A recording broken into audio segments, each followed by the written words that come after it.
When we last left the Wylde Things, they had finally found a way out of the murky, muddy, swampy section of the Feywild that they arrived in called Hither. With the help of a court-provided hot air balloon and a guide in the form of a stag skull-headed scarecrow, managed to traverse the heavy wall of fog that cut that swampy section off from the rest of the Feywild. And they arrived in a very different part called the Fields of Spring. No longer ever-present twilight, now constant, beautiful spring afternoon. But as they were landing, strange flying creatures, first moths, and then a large flying dragon-like chimera thing, began to attack their hot air balloon, which eventually began to plummet to the ground, causing the Wylde Things to have to eject, escape, and try to mitigate the damage as they landed. Upon landing, they looked around and saw endless fields and meadows, gently burbling streams, birds in the sky, blue sky above. And they started to try to figure out where they were. And in the process, Bodie stepped on a few sunflowers, and a guardian of those sentient sunflowers, a larger sunflower, Amador, stepped forward and demanded they cease and desist.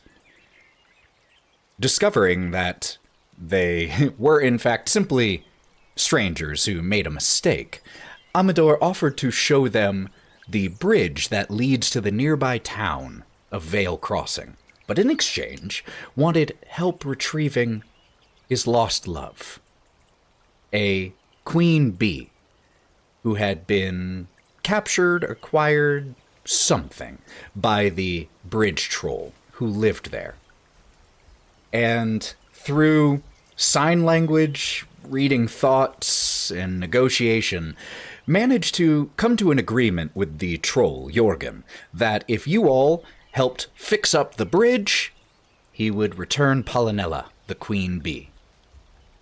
And after trying to plan how to do that, and eventually just resorting to mostly cantrips to do it, you secured the release of the queen bee and reunited the happy couple. The Wylde Things then headed towards Vale Crossing itself. You were greeted at the Welcome Center, given maps of the Fields of Spring and Vale Crossing, the town, and were welcomed here. After the initial welcoming, the group split into three. Wraught headed to the local inn, or the local tavern, the Underfoot Tavern and Inn. Kieren and Melon went to secure some food, where they met the proprietor of the Enchanted Oven, a Eladrin named Ilsa, who requested that they help procure a special ingredient, a type of mushroom, from the Shroudwood.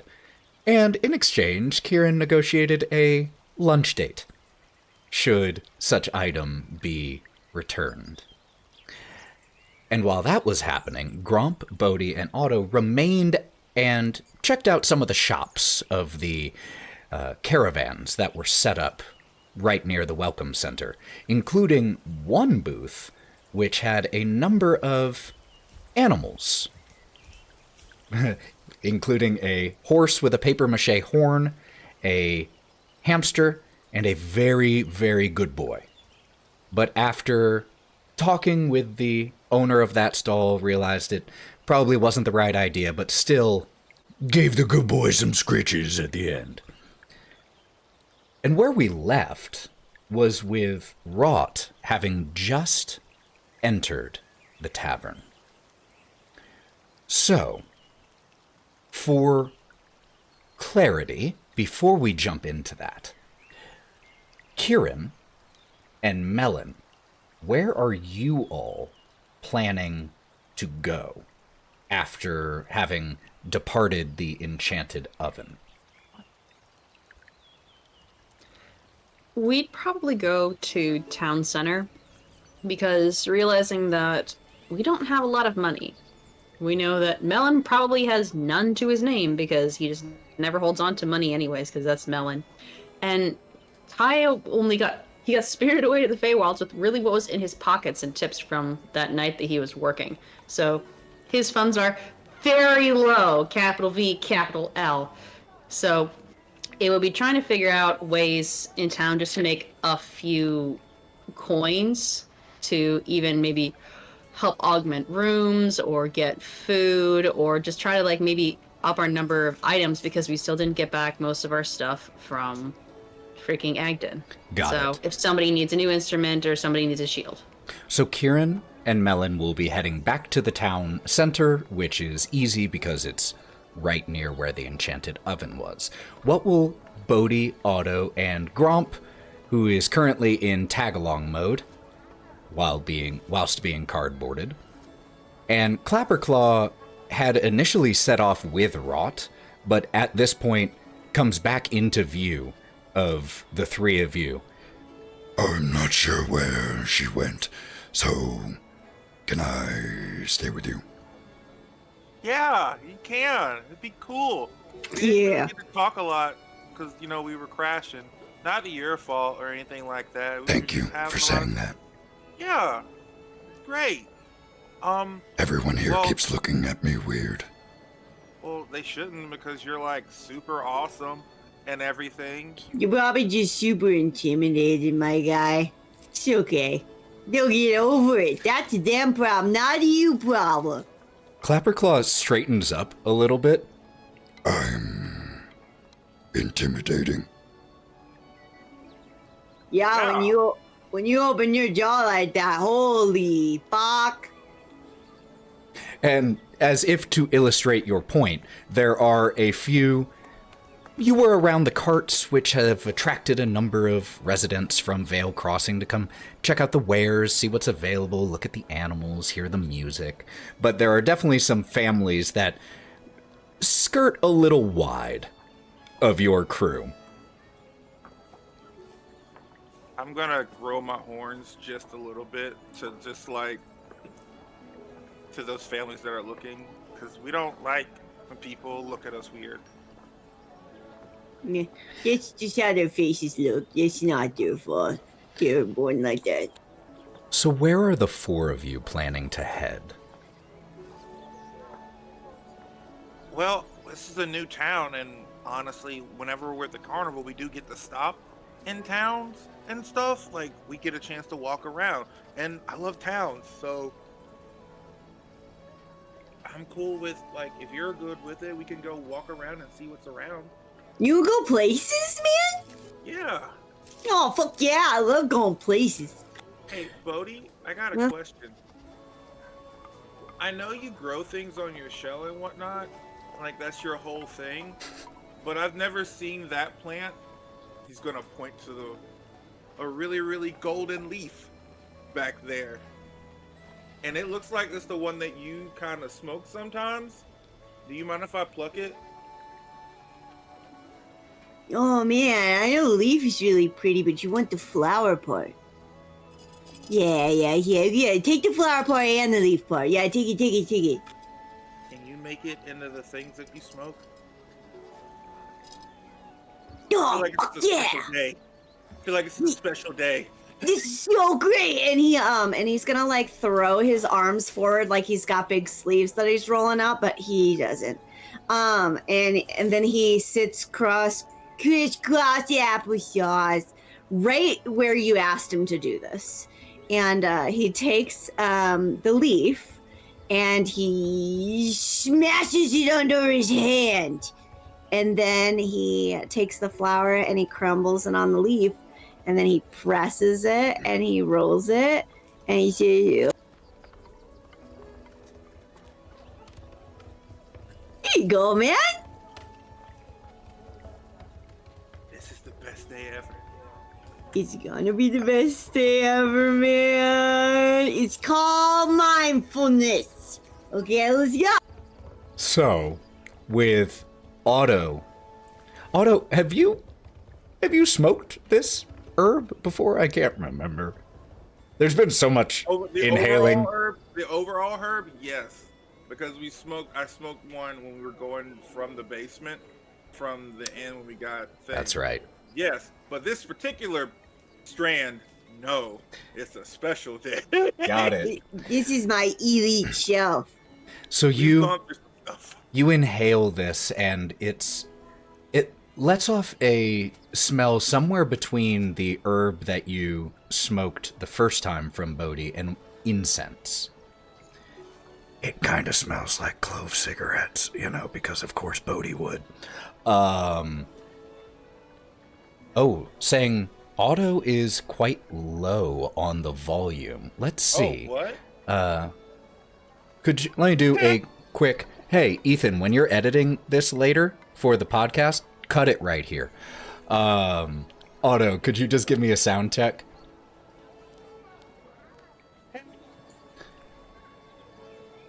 So, out of focus. Hold on, Kirby's got to fix this. Yeah, you are very low right now. Let me see if I can fix that.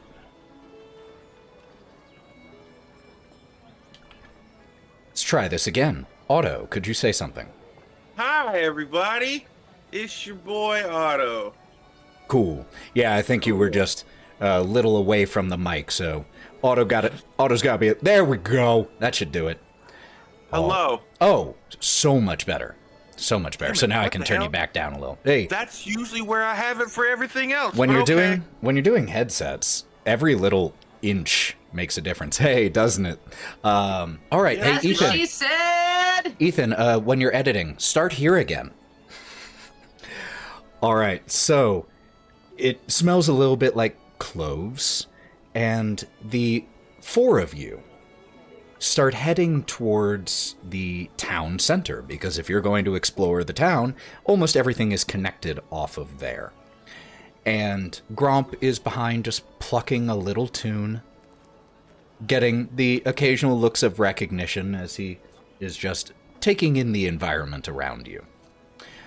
So we will come back to the town center, where 5 of you, 6 counting Clapperclaw, are. But let's really quick jump over to the Underfoot Tavern. Here, this building is carved into an immense tree trunk. There's a doorway that leads inside, and above it is etched the symbol of a rabbit's den. Thick roots to the east have formed either of their own accord or through some outside influence, something like a stable, where a number of horses are currently tied up munching on sweet feed and apples and the occasional sugar cube from a passerby. And as you step inside, Wraught, the atmosphere in here feels homey and cozy. There are huge armchairs that currently have all manner of people occupying them, one of whom is a old human who you can see his chest rising and falling, but with how perfectly his form is sunken into the chair, you're not sure the last time it's been occupied by anyone other than him. There's an enormous bar right next to a set of stairs that lead to the upper floors, where you assume the guest rooms might be. All kinds of strange paraphernalia and knickknacks adorn the walls here, while the bar itself is tended by a human woman, early 60s.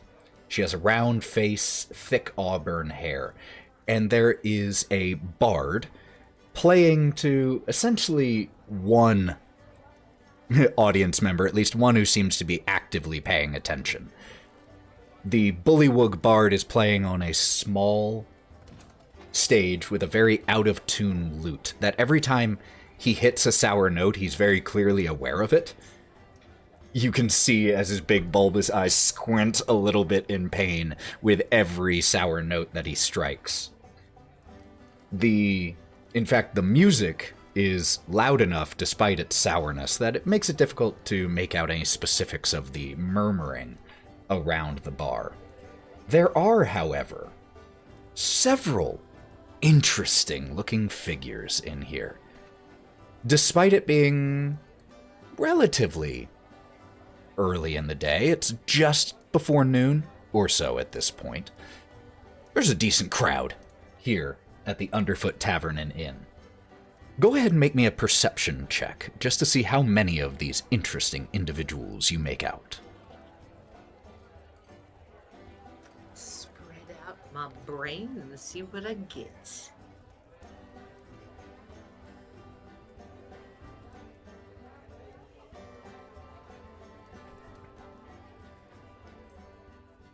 $16. 16.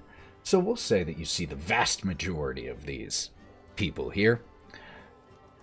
The first one that catches your attention is bouncing his heels, seated at the bar. It's a male Eladrin, but a summer Eladrin based off of his coloration.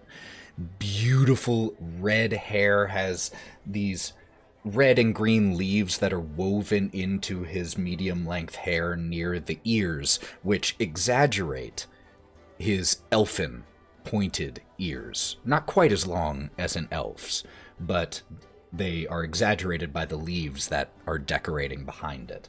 A little bit of scruff, and is seated at the bar.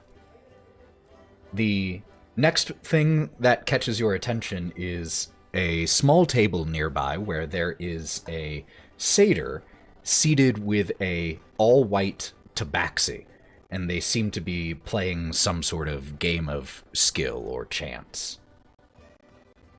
The third that catches your attention is a gruff, very sturdy-looking dwarf sitting by himself with a drink and plate of food, and he's just kind of staring off into the distance. But all of those things you notice pale as soon as you notice the next individual. Seated in a back corner booth, a figure whose black clothing is so dark that the light around her almost seems to dim. Large, brimmed, pointed black hat, almost pure white skin, and an overly large mouth. The last time you saw this figure was leaving Bavlorna's study. And as soon as the two of you catch eyes, she gives you a little come hither motion.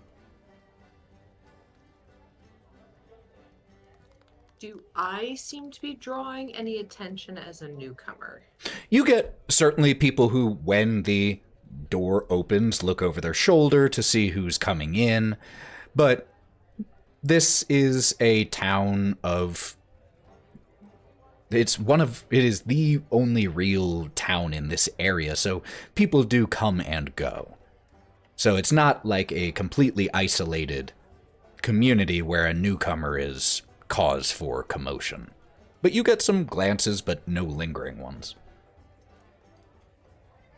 I'd like to look back at Charm and give her a 1 second, hi, I noticed you, just give me a second gesture as I walk up to the bar. I'm going to head over there and kind of lean on it with my elbows. The woman tending the bar finishes checking in on the Eladrin and slides over to you, one elbow resting on the bar while she's finishing cleaning a glass. Oh, I can tell you're new here, aren't you? Is it that obvious? Oh, you have that look about you. There's a particular look when people first arrive. Maybe you're interested in a job or two? And she points over to a board to the right of the bar that has several posters hanging on it. But if I've misread you and you're not here for work, could I possibly interest you in a drink or something to eat? I can think about the drink and perhaps 2 rooms. Rooms can certainly be provided. She lets you know that the cost for a room is 5 gold pieces for a night, but that is with 2 beds. That's so expensive! But that is with 2 beds. She sees your reaction. Oh, maybe you are in need of work. Well, I could also take payment the next day. I'm not an ungenerous woman. No, no, I'll take. How about this? 1 room. We're very friendly. Oh, well, and, of course. You can and do I'll up pay it. for 3 nights up front. Oh, wonderful. And So I'm gonna slide 15 gold across the table. and she hands you a key that the top of which has the shape of a running rabbit on it. Oh, just up those stairs. And since you're staying here, you get half off anything to eat or drink. We do have a preset dinner menu if you're interested in anything like that, but I can also get you drinks. We've got a special cocktail that we're running right now called the Frisky Dryad. Well, I need 1 drink, and it's whatever she's drinking. I'm going to point at where Charm's sitting. Are you just looking to cover her drink, or are you wanting one of your own? No, I want peace offering. So hers, and then something maybe spicy for me. For the peace offering, she fills and then slides across to you a tankard of oily black beer. That'll be for her. You said you wanted something spicy? Goes and pours a second slightly smaller tankard. And this one is a earthy green in its coloration and smells immediately of pine. And will you be around in case I have any questions? We met, I'm assuming you're Gertrude, correct? Gertrude, yes. We met, Percy Cherry Pot when we first came in. Oh. And he recommended you quite highly. Oh, he's the best. How's Percy doing? Seems fine. I mean, he was jovial and gave us a delightful drink when we first came in. We had a rough landing. Oh, I'm sorry to hear that. Well, you've landed somewhere better now. Well, if there's anything else I can get you or any questions I can answer since you're new here, you just let old Gertie know. You're so kind. Thank you so much. And I'll pick up both of the drinks and head over to Charm's table. And as you head that direction, and she looks back up, the brim of her hat lifting to reveal her shining black eyes, we cut over to the town center. For ease of timing, I see no reason why the 5 of you, 6 counting Clapperclaw, wouldn't all arrive at relatively the same time. So, what you all see is a beautiful town square. Absolutely beautiful. The shops and homes that enclose the square are decorated with brightly colored garlands and painted wooden boxes filled with vibrant arrays of flowers. You can smell all of those colors just as intensely as you can see them. Otto, you can definitely smell colors. At the north end of the square is a large, very large tree stump. And at the other end, you see a small park with benches, a notice board, and a brick well flanked by a greenish humanoid statue.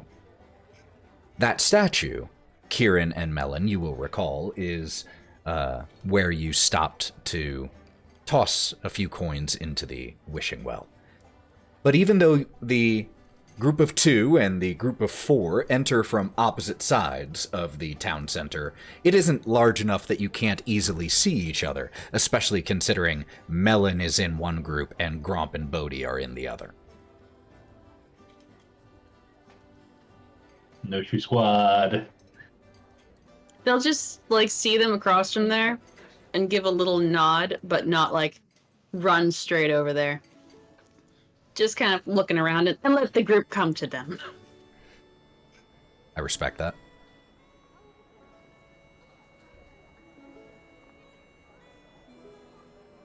So, This place is really pretty.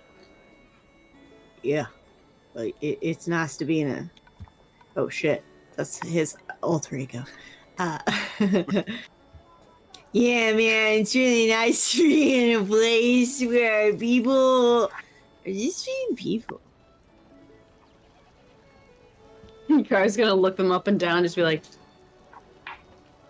"Are you guys alright? You kind of smell a little bit funny." And you like, rub at his goatee nose. Bodie smells normal. Otto smells different. Yeah. No.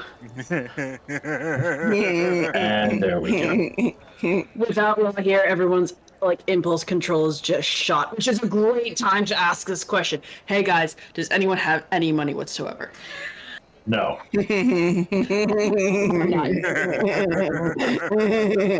Yeah. I'm assuming that everyone's giggling it's going to be kind of a negative, so I've got an idea. So what they're cooking. We probably need a little bit of money because people here actually use currency, weirdly enough. How are we going to make money? Drugs. Good question you ask. It's other than drugs. Oh my god. I think they might throw us out of town for that. Or maybe they won't. I don't know. But, you know what people love? And he's gonna look at Gromp for this one. A show. and he just taps his nose. All right. Am I performing solo, or is someone? No. So, Melon can throw things really well, and that includes me. And you know me, I'm a zippy fucker. right? I can move a lot. Yeah, you can throw me just fine. I'm not worried.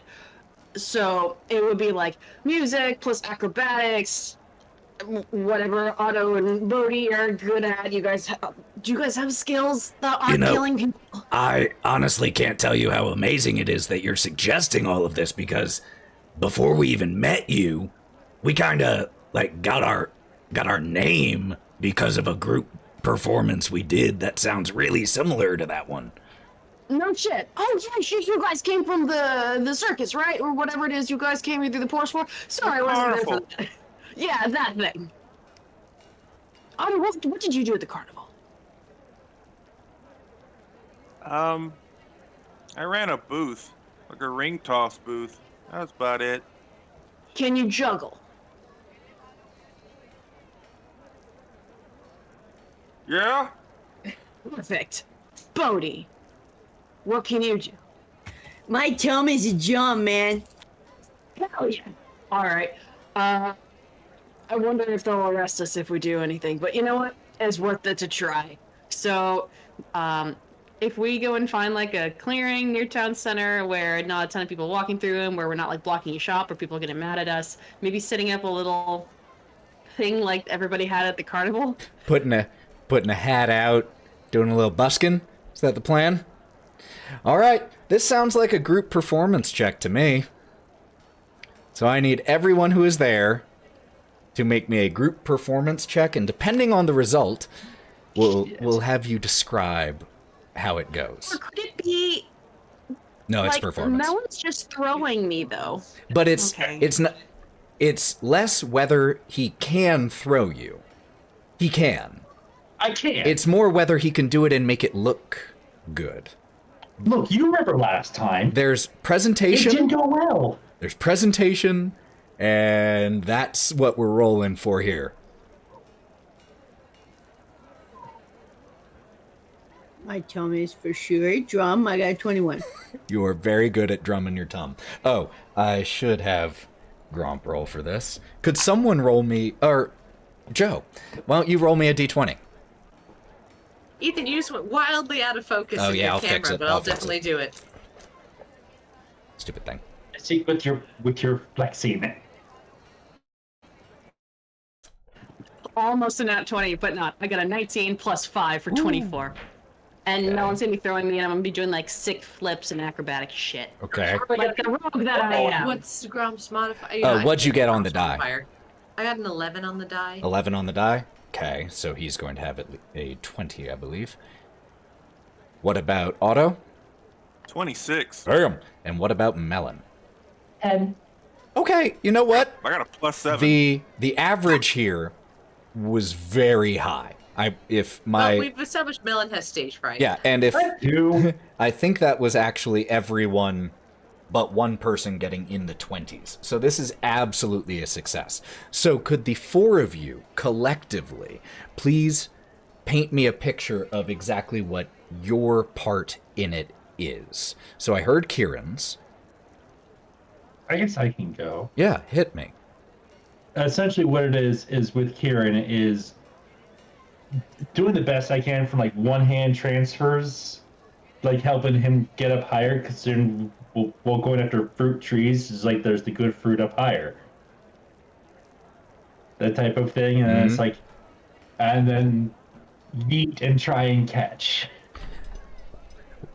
And the higher up you manage to lift, the more people can see. So it's just good strategy. Otto, what about you?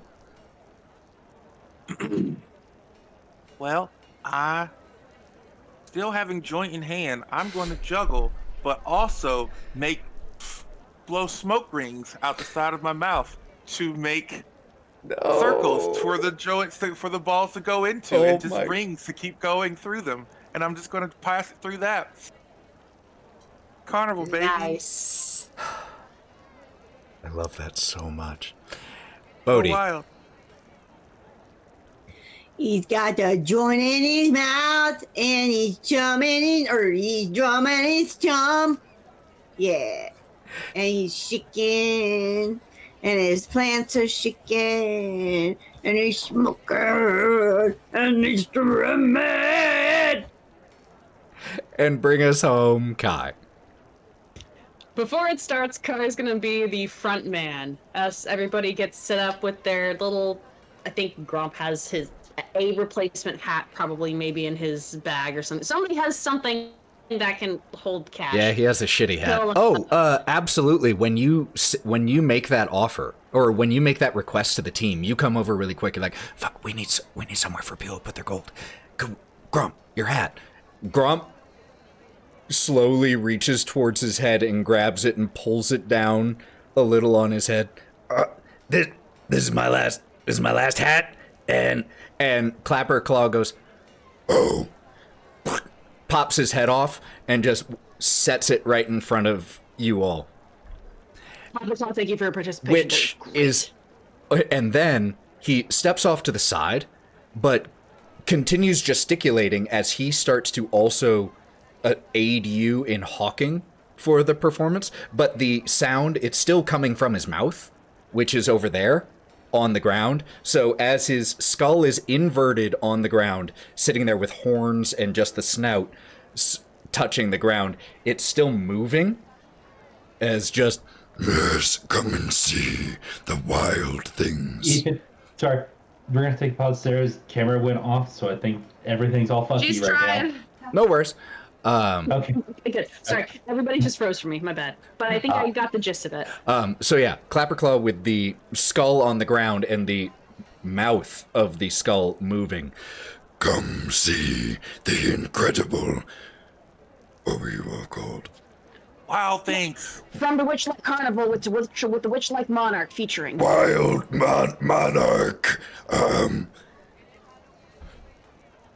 But eventually, a crowd does start to gather, and with that role and that performance, with the melody from Gromp, the beat from Bodie, the smoke rings from Otto with the balls going through them, with the flipping, with the tossing people up, it's an incredible performance. So, let's see how much you get. I'm going to say It's a D12 option of each coin with that score. You get 3 copper, 1 silver, and 4 gold for that performance. Not bad.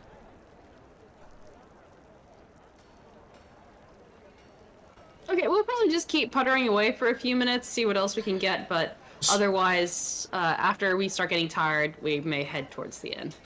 As you start to finish up this performance, nearby on the large tree stump, or near the large tree stump that you spotted earlier, a small crowd has started to gather that gets built up by your crowd as they finish dropping coins into Clapperclaw's skull and also head over that way.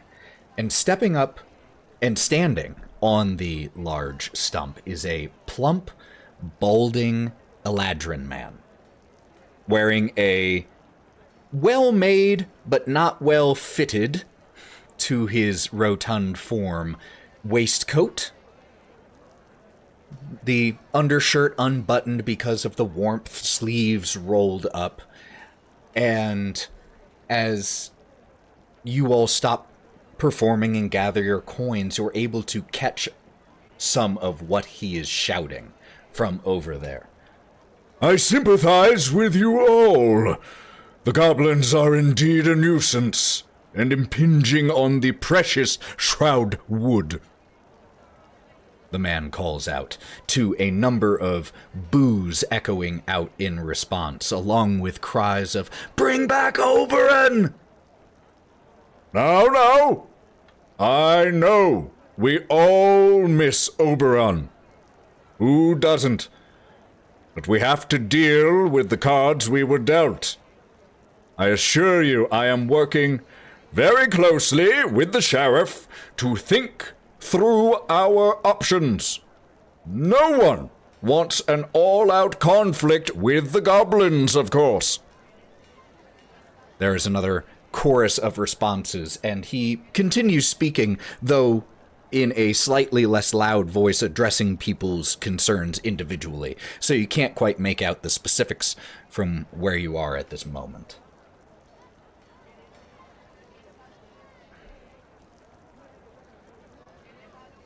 Kai being the only one that's like sober might drag everyone else. Sorry, what was that, Otto? Oh, I was saying what's going on over there. I mean, I might be a little high, but my ears still work. I imagine it would be worth finding out. Just, I don't know, maybe it's a job.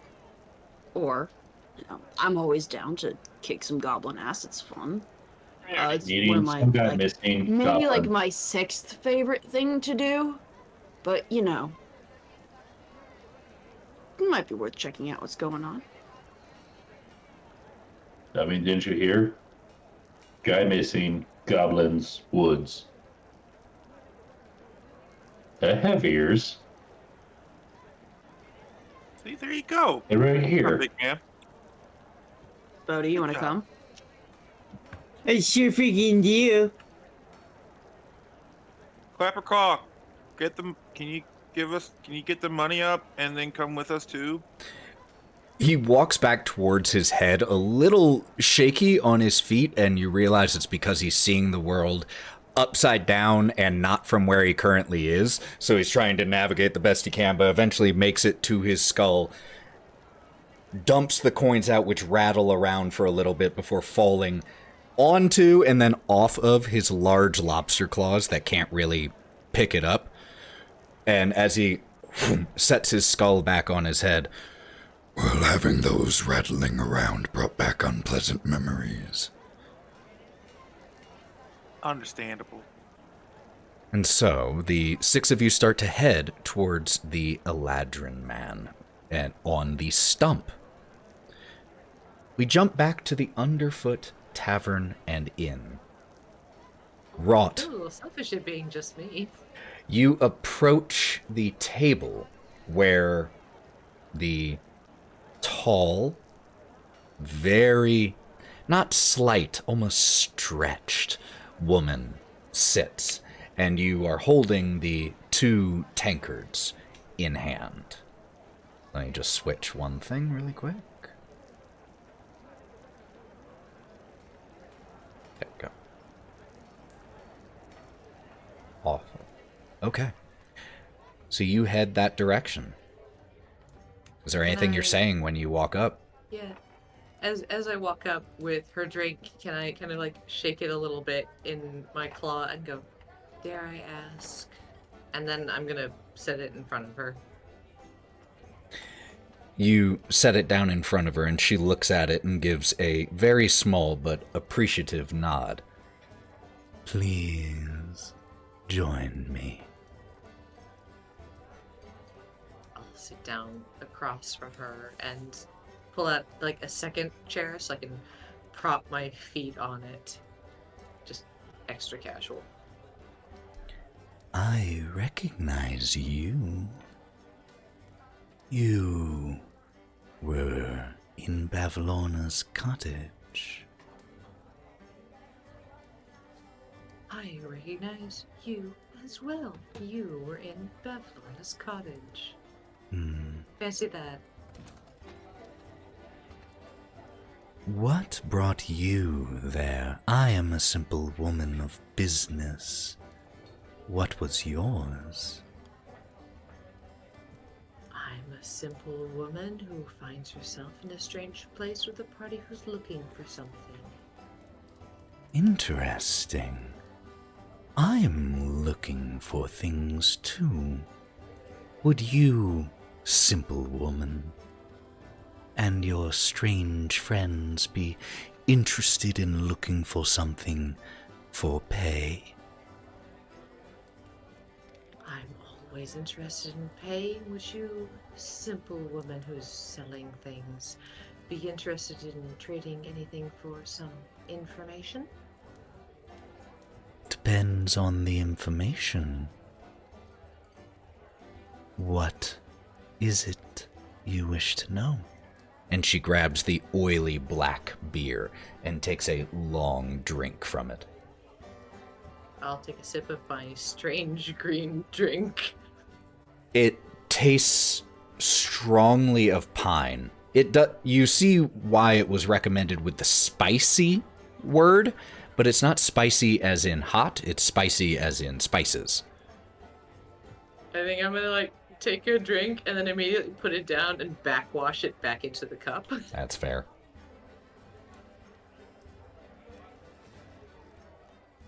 She tenses her very long fingers as she waits for you.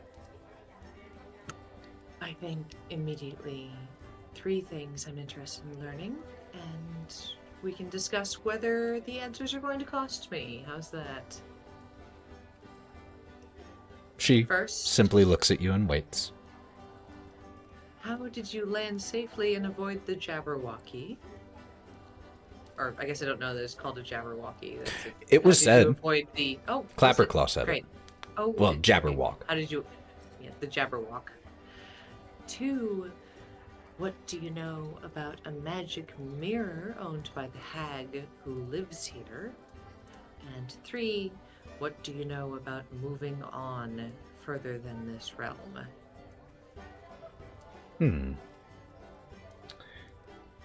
I happen to know the answer to at least one of those questions. Now, I was going to offer you gold. If you would prefer information, we can do that too. And she, as she's been saying this, she's been fiddling with something at her hip. And she lifts onto the table and drops a black leather bag that thuds heavily on the table with the sound of coins inside. I am immediately entranced. Is your question worth more than 1,000?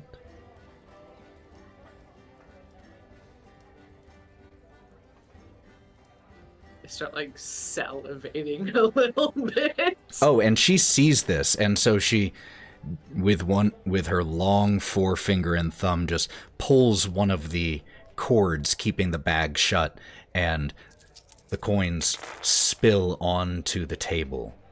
Just the glint of them in front of you. And you can definitely tell she was not bluffing about the amount of money she's offering. There is a collection of gold, and your eye lands on a few platinum pieces in there. Either way, whether Depends you on what want... you want. Well, what I want for that amount is a very difficult to acquire item. Fortunately, it can be found here in the fields of spring in the Shroud Wood. I need a simple horn. A unicorn What kind of horn? horn. Oh. A unicorn? They're real? Oh, quite. And their horns are valuable ingredients. Dare I ask what they're used for? Whether you dare or not won't change whether I answer or not. The job that I have for you is to procure, to acquire, not to question. And then trade, you answer one of my questions. Or I me give you 1,000 all gold. of Either one that. doesn't matter. As long as I get my horn, whichever form of payment suits you is fine with me. But it seems to me that I may have opened too big. What about an introductory job? 200 gold for this item that I require. And her overly large mouth cracks into a smile.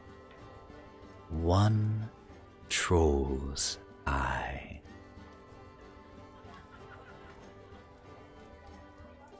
As fortune has it, one happens to reside very nearby. Yes, we've met. Oh, then this should be an easy matter. Acquire me the eye. And she looks towards where you pulled the 15 gold from, your pouch, witheringly light. She glances that way. It has rocks in it. You keep rocks with your gold? I keep all of the things I think are nice in the same. Okay, fine. But she looks at the pouch nonetheless and says, with that simple job, your financial concerns will be alleviated for some time. One job could keep you and your friends well fed and housed here. And will you be around for a while in case we return with what you desire?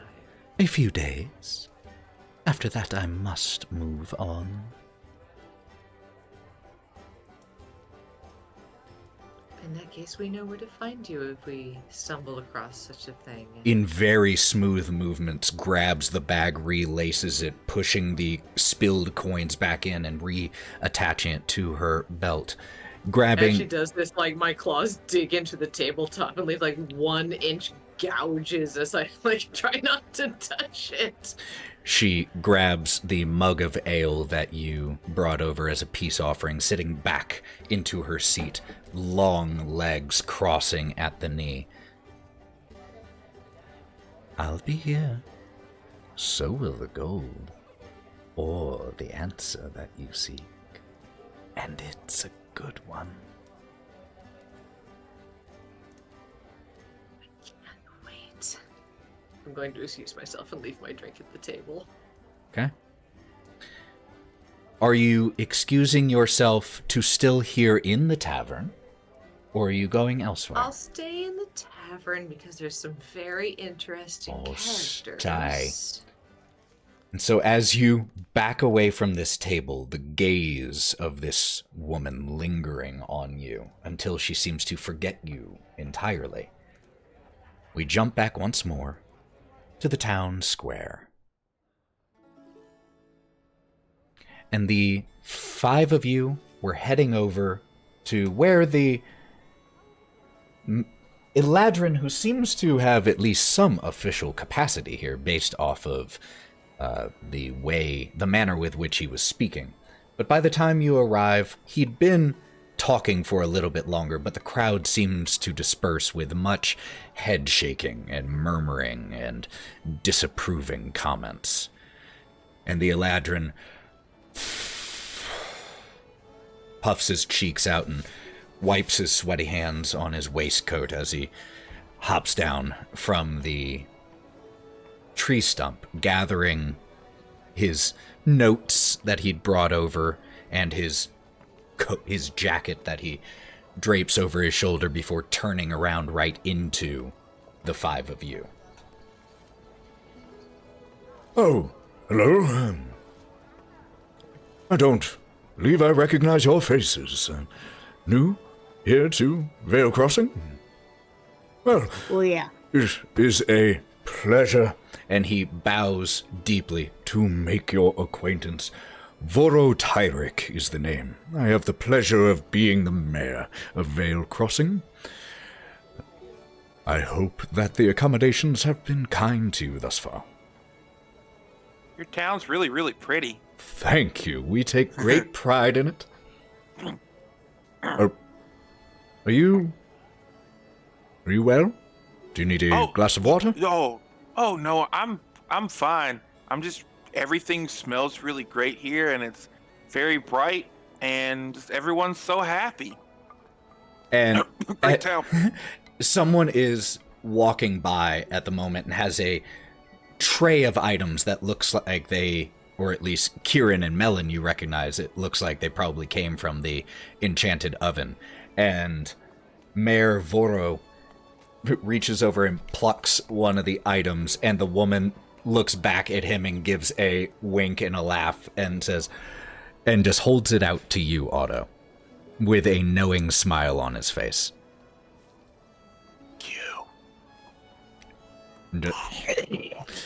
Yeah, it was a piece of the rainbow cake, and oh boy, is it delicious. Oh God, it's so good. I don't want to leave here. I don't want to ever go back home.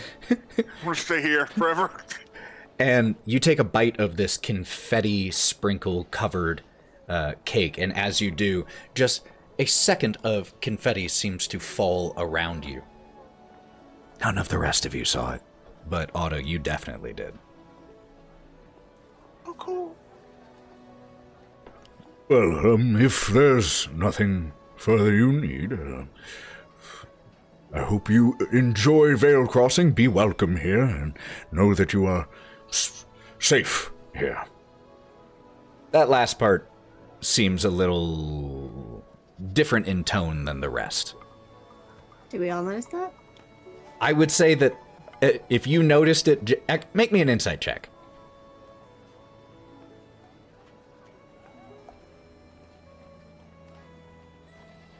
Eight.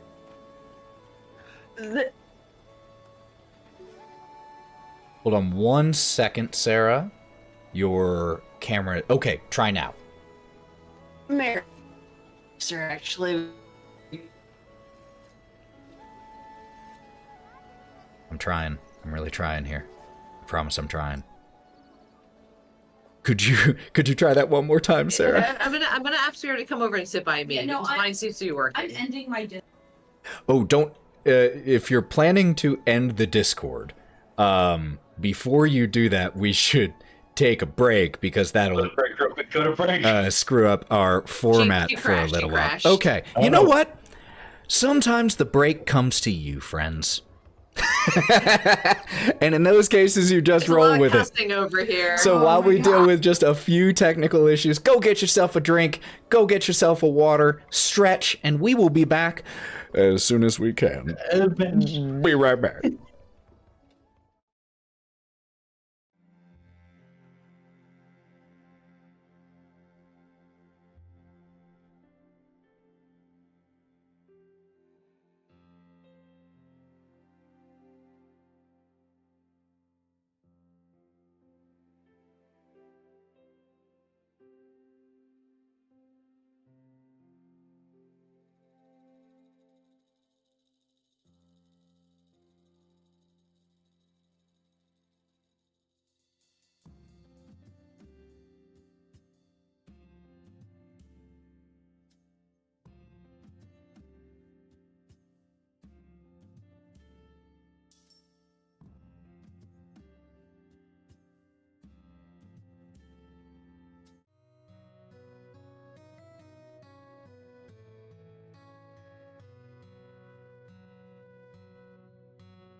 D&D players, does this ever happen to you? Man, I sure love not exploding. Spontaneous Human Combustion has 200 sided reports, and none of them own Misty Mountain gaming dice, so why risk not having them? With the wide selection of unique and stylish dice, there's absolutely a set that's going to speak to your unique character. I mean, yeah, but what's the big deal? I can get dice anywhere. Uh-oh, 201. But I'm glad you asked. We also carry leather-bound books, leather bags, dice trays, pins, and even miniatures, all with free shipping within the state. Misty Mountain Gaming also supports fantastic charities from the Breast Cancer Research Foundation, the Hospital of St. Jude, and Extra Life Gaming. So not only are you getting sick dice, but you're helping people while you're doing it. Hey, thanks. I just got the Ballad of the Bard dice set. And do you feel like you're gonna explode? Nope. So visit Misty Mountain Gaming today and use code Mosaic10 to get 10% off at checkout, or check the link in the description. Yo, J Mosaic, what's up? Yo, what's up, Damien? Okay, 202.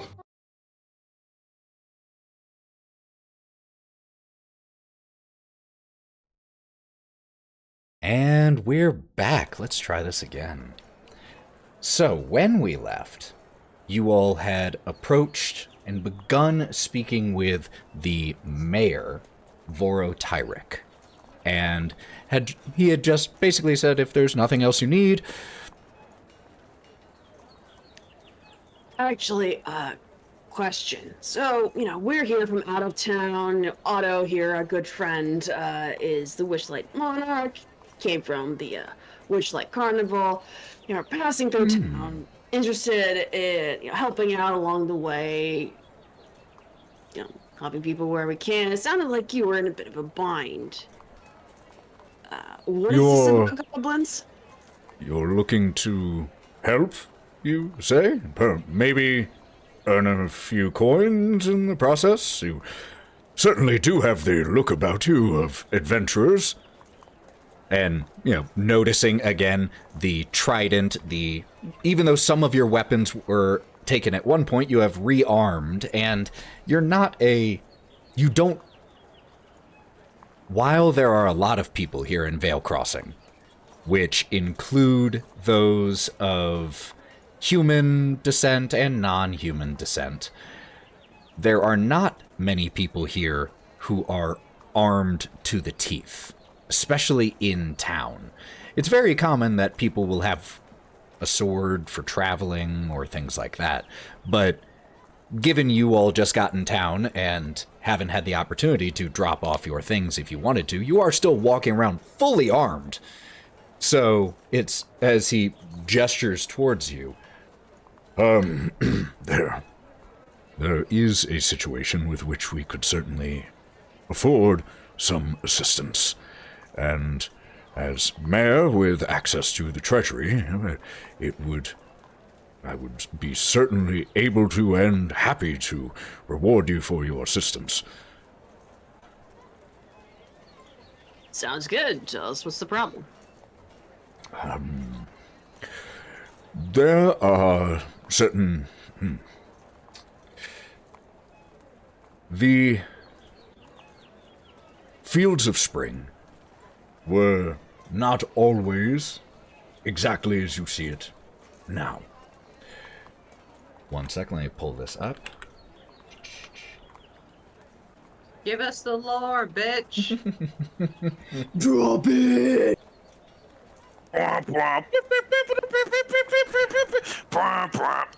There once was, And he gestures towards the green humanoid statue. a wonderful king who looked out for all of his citizens. The Green King, Oberon. He has been gone for some time, and as happens whenever there is a vacuum in power, other entities have stepped up to try to assume it.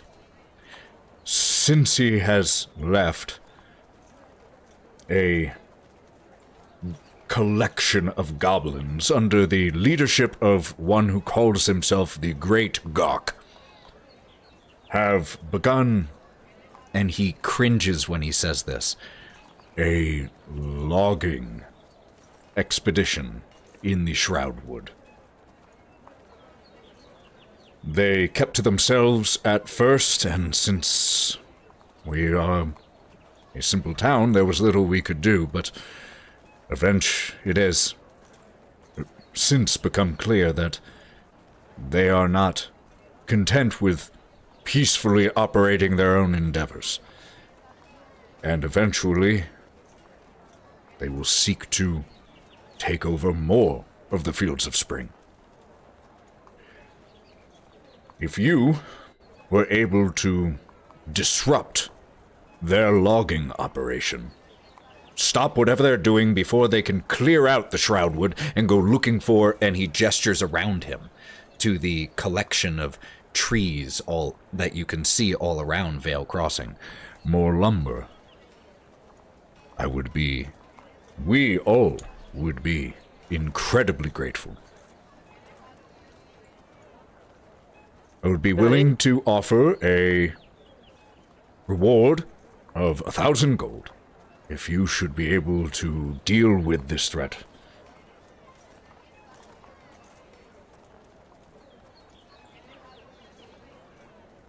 Bodie, feel like helping some trees? Well, I didn't want to explode out of turn or anything, but I would fucking love to help some goddamn trees, man. I think that's the right thing to do. Nothing better to heal a place than starting at the roots, you know what I'm saying? You know what I'm saying? I know what you're saying.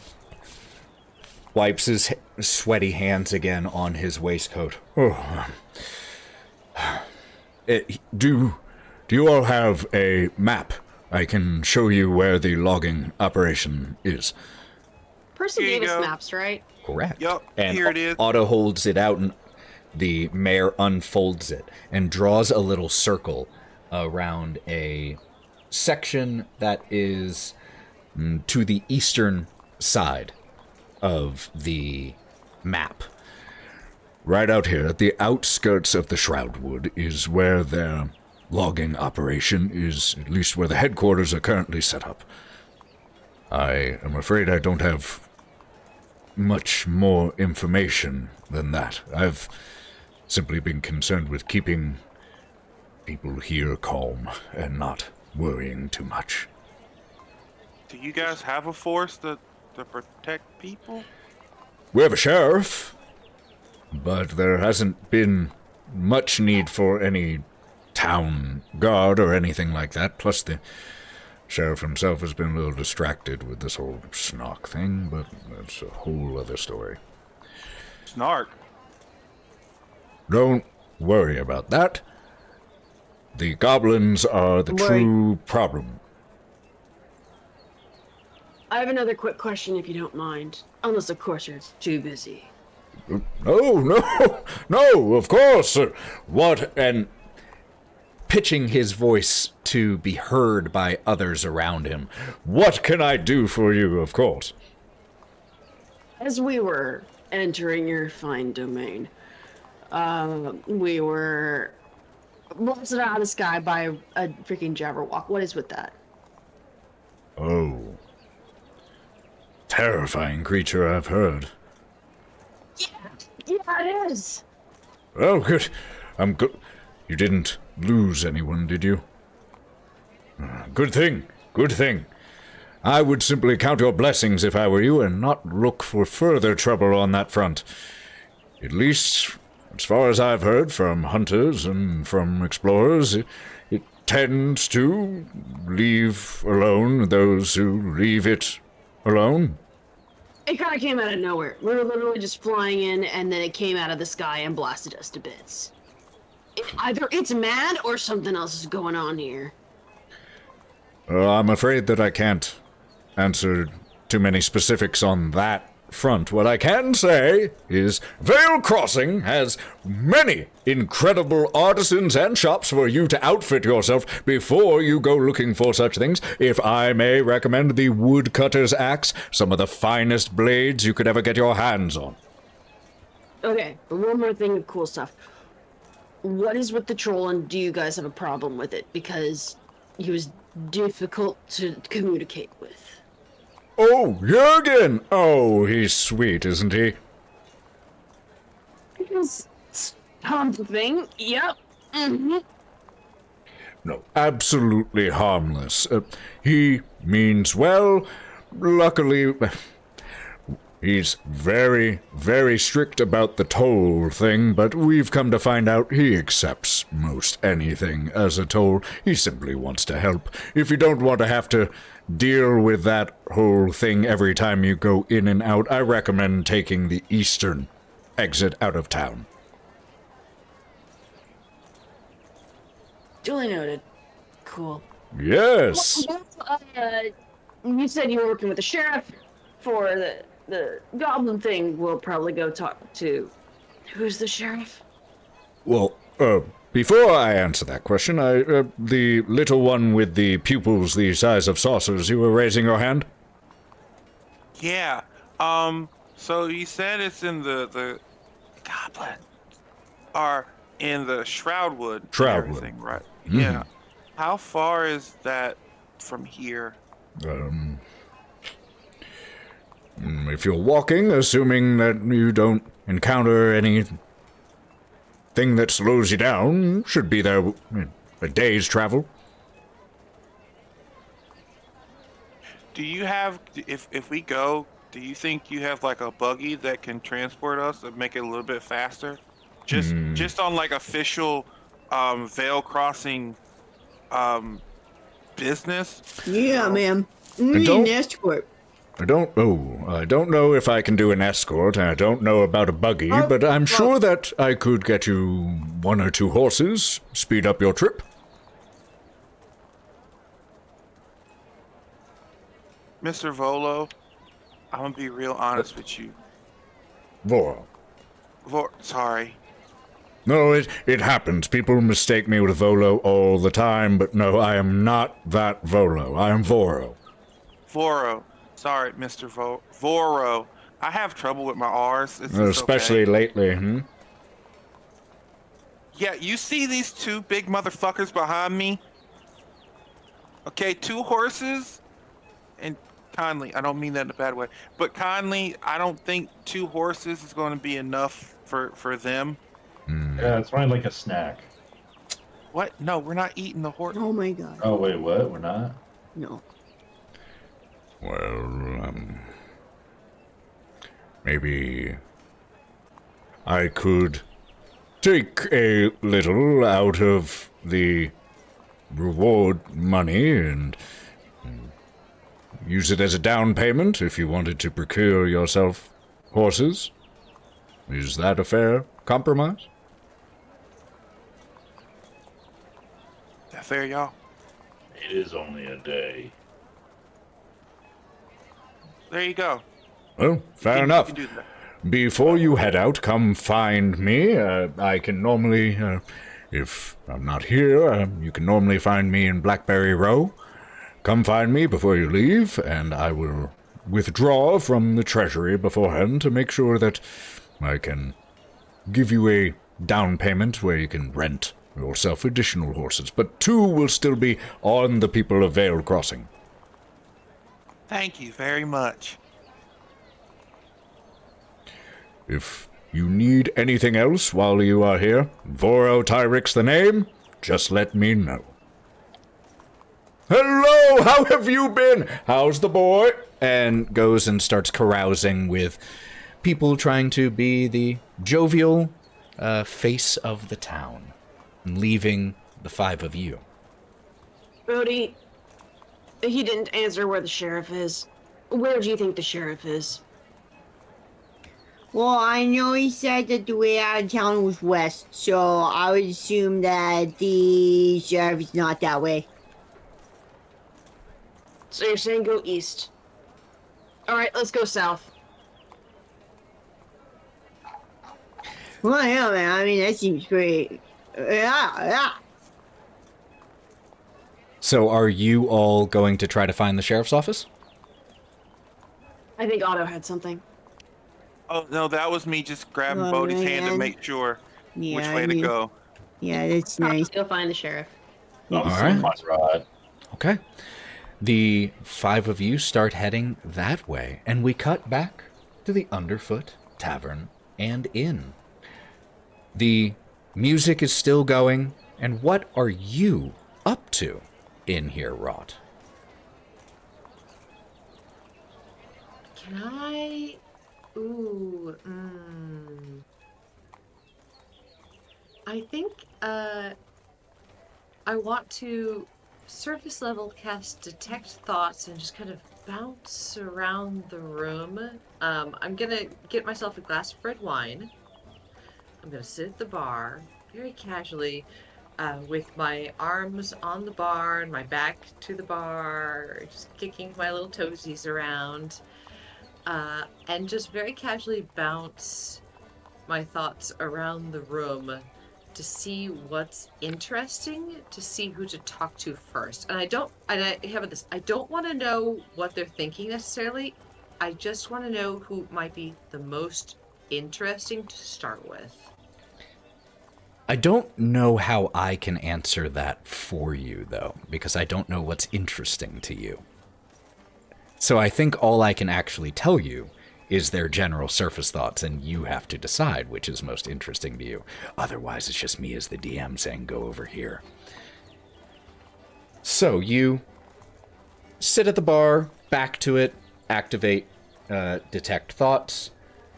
From Gertrude, who's currently sitting there listening to the Summer Eladrin speak, you just hear in her first surface thought, you just hear is, "Oh, the poor dear." The Eladrin himself, the surface level thought that you pick up on is, "They're never gonna call me back, are they?" From the table where the small white tabaxi is engaged in a game of dice with a satyr. From the satyr, you hear, "Not a 6, not a 6, not a 6. And from the tabaxi, you just hear,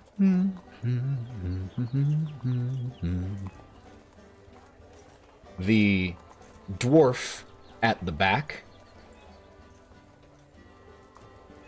is, hold on. Yeah, the thought that you get from him is along the lines of, "I'm probably dead." There is also the bard, whose thoughts you get are, "Oh, I hate that," as he hits a wrong note. And the young woman who is sitting in front of the bard is thinking, oh, where did it go? So sorry, trying to find this. The woman who's watching the bard is, the surface level thought in her head is just pretty.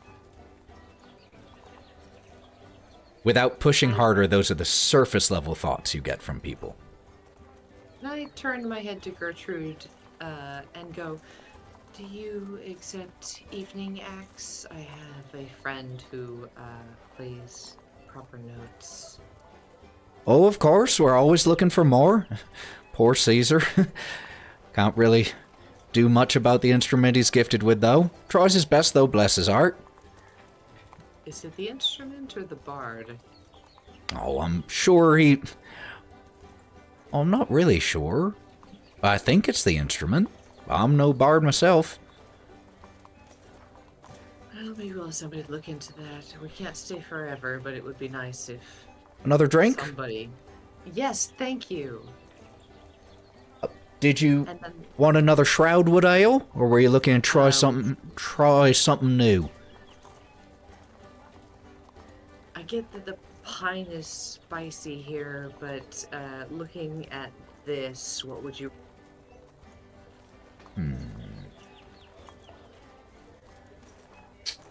Get that.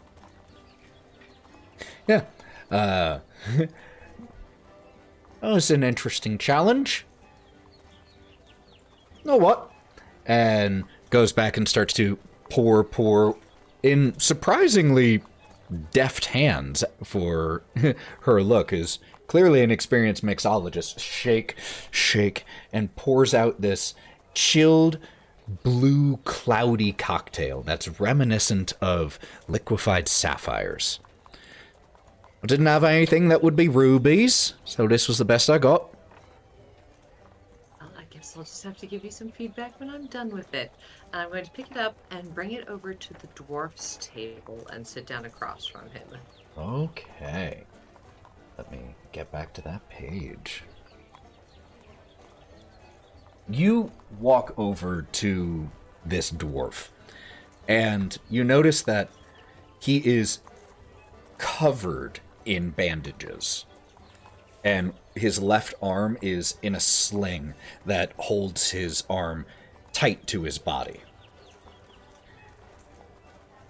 And as you drop down at his table, he just looks up at you and doesn't say anything in response. I've never seen a dwarf look so desperate.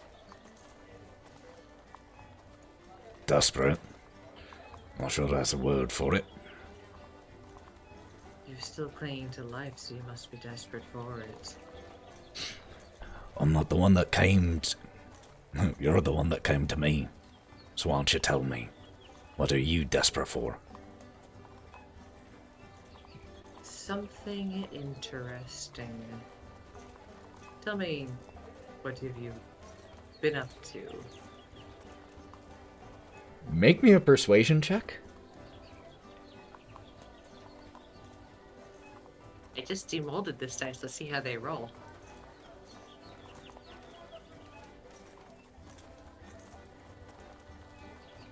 $23. 23. Okay. I'll lean like I'm like showing like that womanly lean where there's a lot of cleavage, except she doesn't have any. It just has that movement of it's the womanly lean. Mm-hmm.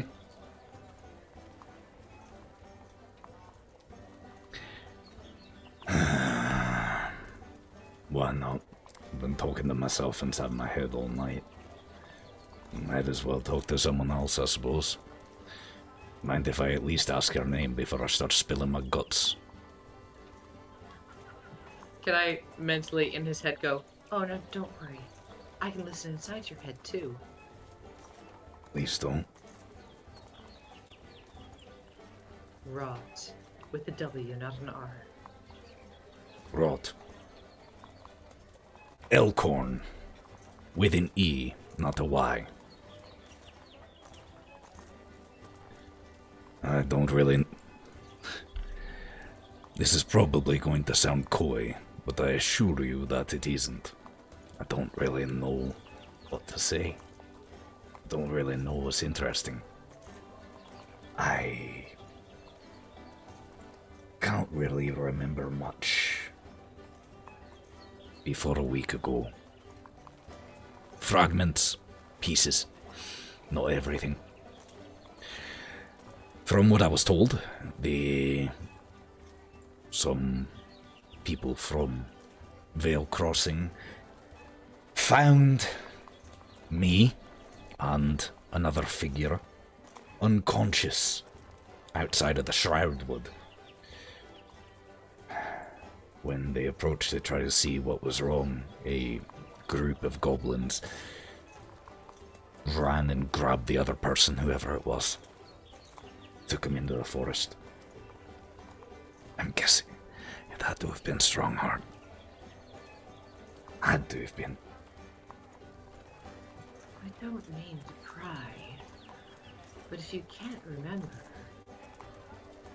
maybe I can help with that. How? Just don't resist. And I'd like to cast Detect Thoughts. I need you to make me another persuasion check when you say don't resist. How about this? I'll hold out my hand and I say don't resist. And I'm going to hold my hand out and wait for him to put his hand in mine before I do any kind of mental anything. Okay. Okay. So if you give him time before immediately casting it. Alright. Why the fuck's am I trusting you? But alright. Because I'm pretty.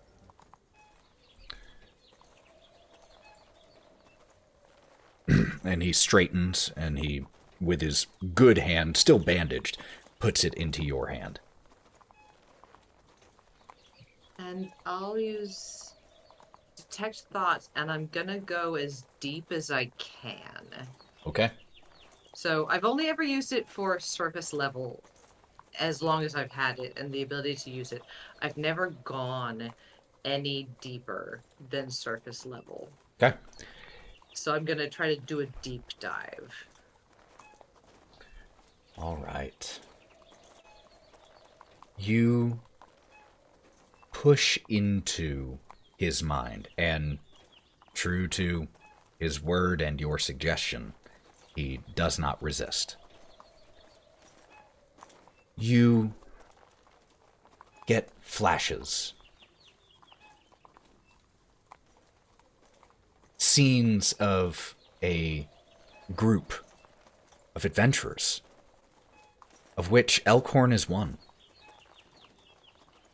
And you see a... One sec. Yeah. You see a very old-looking wizard, human, with incredibly long white beard, the classic Merlin beard, in white robes. You see a female human, dark skin, long dark hair, smiling as she balances a knife on her finger. You see another woman, fiery red hair in heavy armor, with a dour expression on her face. And you see a knightly-looking human in shining plate armor, with blue cape and blue accents all over. And you're able to put names to these figures. The names of Strongheart, Ringlerun, Molliver, and Mercian. And you get another name. Valor's Call. What these 5 heroes called themselves. And you see through a first-person perspective of Elkhorn's eyes as they peel open, revealing a bleary world. The inside of a room that looks like it might be one of the rooms here at the Underfoot Tavern and Inn. A doctor standing over him, checking him, bandaging him. What brought them here? And what happened to them? When you try to search for those specific things, looking for the answers that he clearly can't find himself, you hit a wall. Make me an Arcana check. The one thing I'm good at.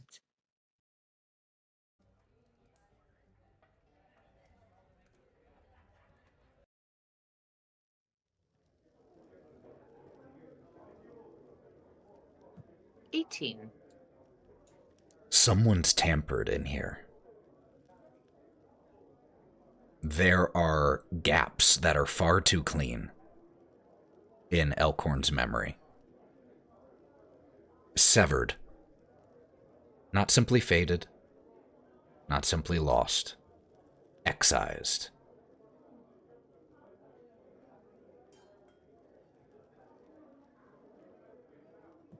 I will pull out of his mind. Feeling a little bit ill since I've gone this deep. I feel like my body is trying to take a shape that isn't mine. Like it's trying to become him by being in his mind. I felt like someone just shoved an icicle in my brain and up my ass at the same time. Is that normal? was not pleasant. I won't disagree. But, it's not you. It's terrible mind-wiping magic. What do you mean? You're saying that's why I can't remember what has happened?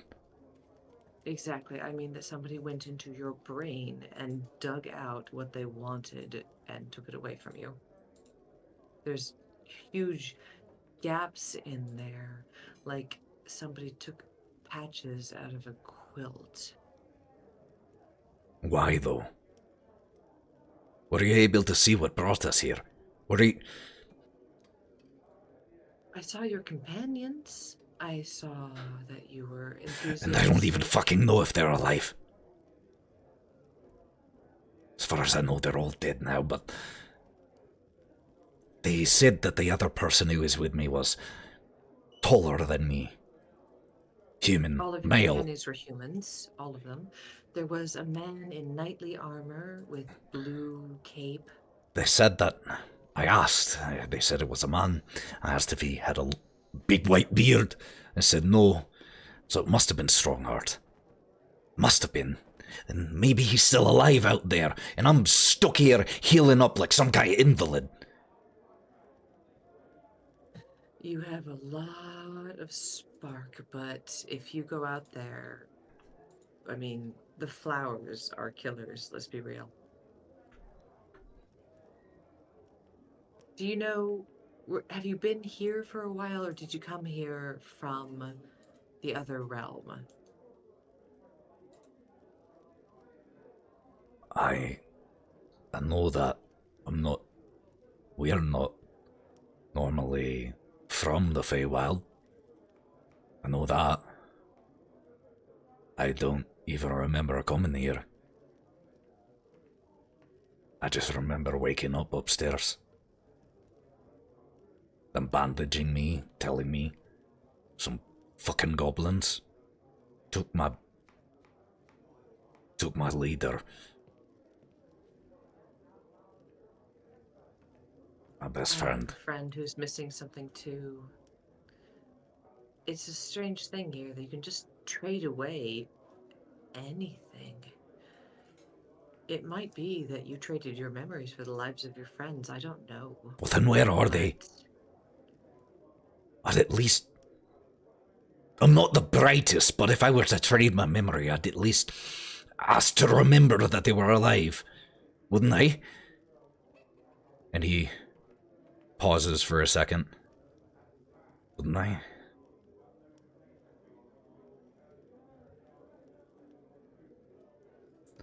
I think the best thing to do for you is to rest, drink, and get better. But I will tell you, my friends and I are here to wander about for a bit. I've seen what your friends look like, now that I've been in your head. And if I come across them, I know their names and their faces, and will be able to let you know if they're alive or not. If you hear anything, please let me know. Strongheart has been my friend for 30 years. Don't want to abandon him now if there's anything I can do at all. So, if you hear anything,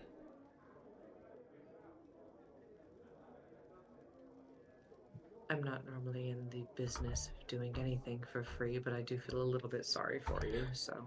I'm not asking that you save him.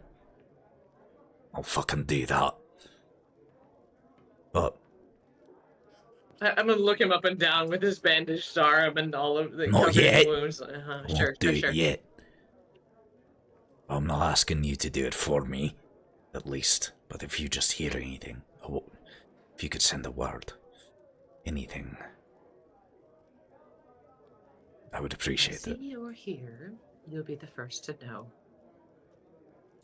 Well, and he, with his good hand, thumps on the table. When you say if you're here, I'll be here until I'm good enough to go look for him myself.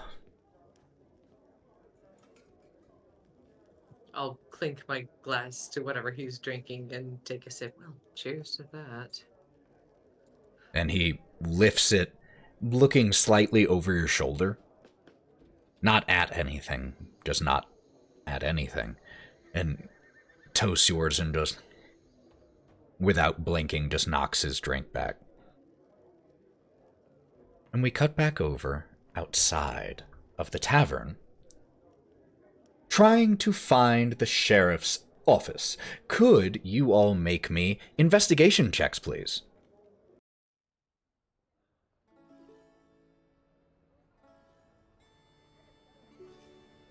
11. 11.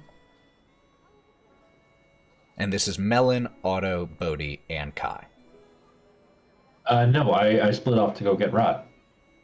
Oh, I apologize. Somehow I totally missed hearing that. Oh, I was gonna send you a message like, let me know when I walk on. I am so sorry.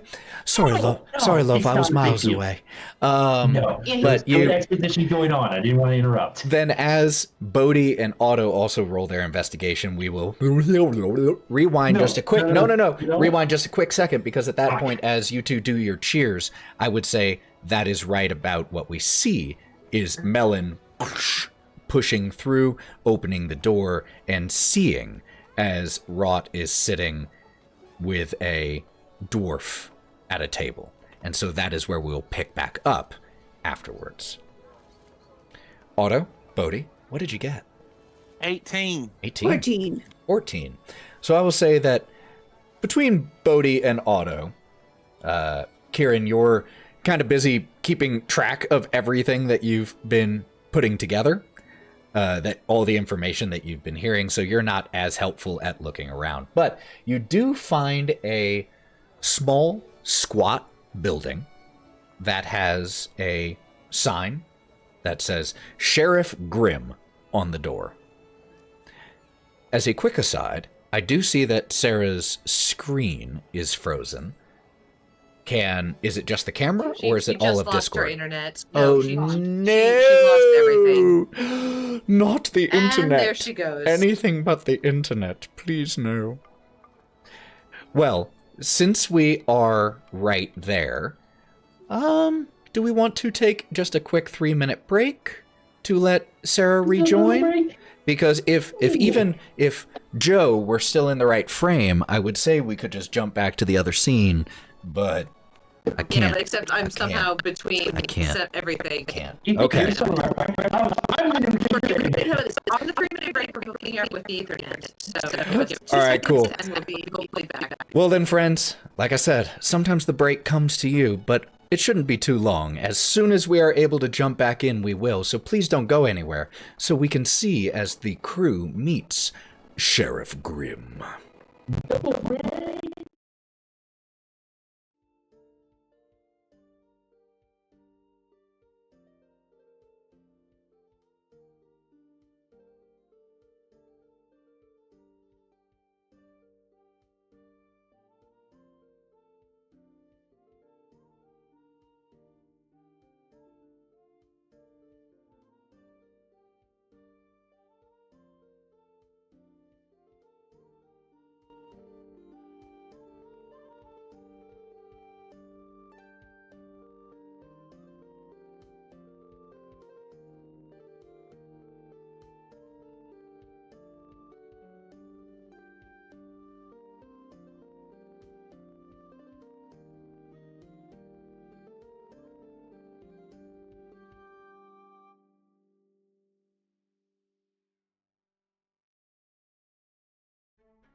Oh.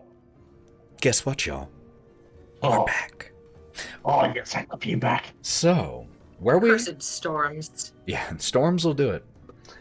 I also just playing Windows 11. It's weird. That is true. Could you say something one more time?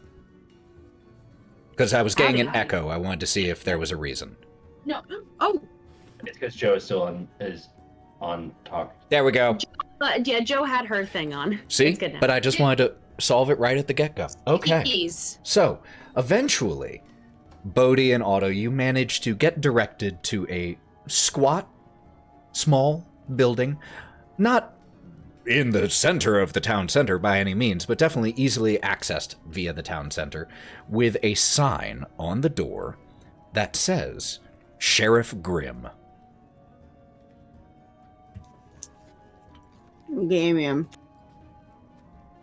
And Bodie is gonna, like, wipe his hands on his pants. What the fuck? We got authority freaks me out, man. I just clam up. What the fuck am I supposed to do? Pay attention to me. And he takes the joint. Oh. Yeah. Okay. What we want to say to the sheriff? I got an authority issue, and I'd like to get in and get out, if you know what I'm saying. Bodie, you look like the most adult of all of us. I hate to say it. I also don't really like the law. You have the most presence of I'm a professional. Look, you're covered in flowers. So, if you need a pep talk, go in, ask about the goblins, ask about whatever the fuck snark is. Because I'm just a nosy bastard. Snark or gark? Snark. Snark. I think. That's, they're, out of, just so you know, there is both a gark and a snark. Those are two, those were both happening. Really? Yeah. I think he said Because I wrote gark. Okay. Snark. So, gark, Gark was the logging goblin expedition, right? that that was the Great Gark was the goblin that the mayor mentioned had taken up the leadership position of the other goblins, while he offhandedly mentioned that the sheriff was distracted a little bit with the whole snark thing.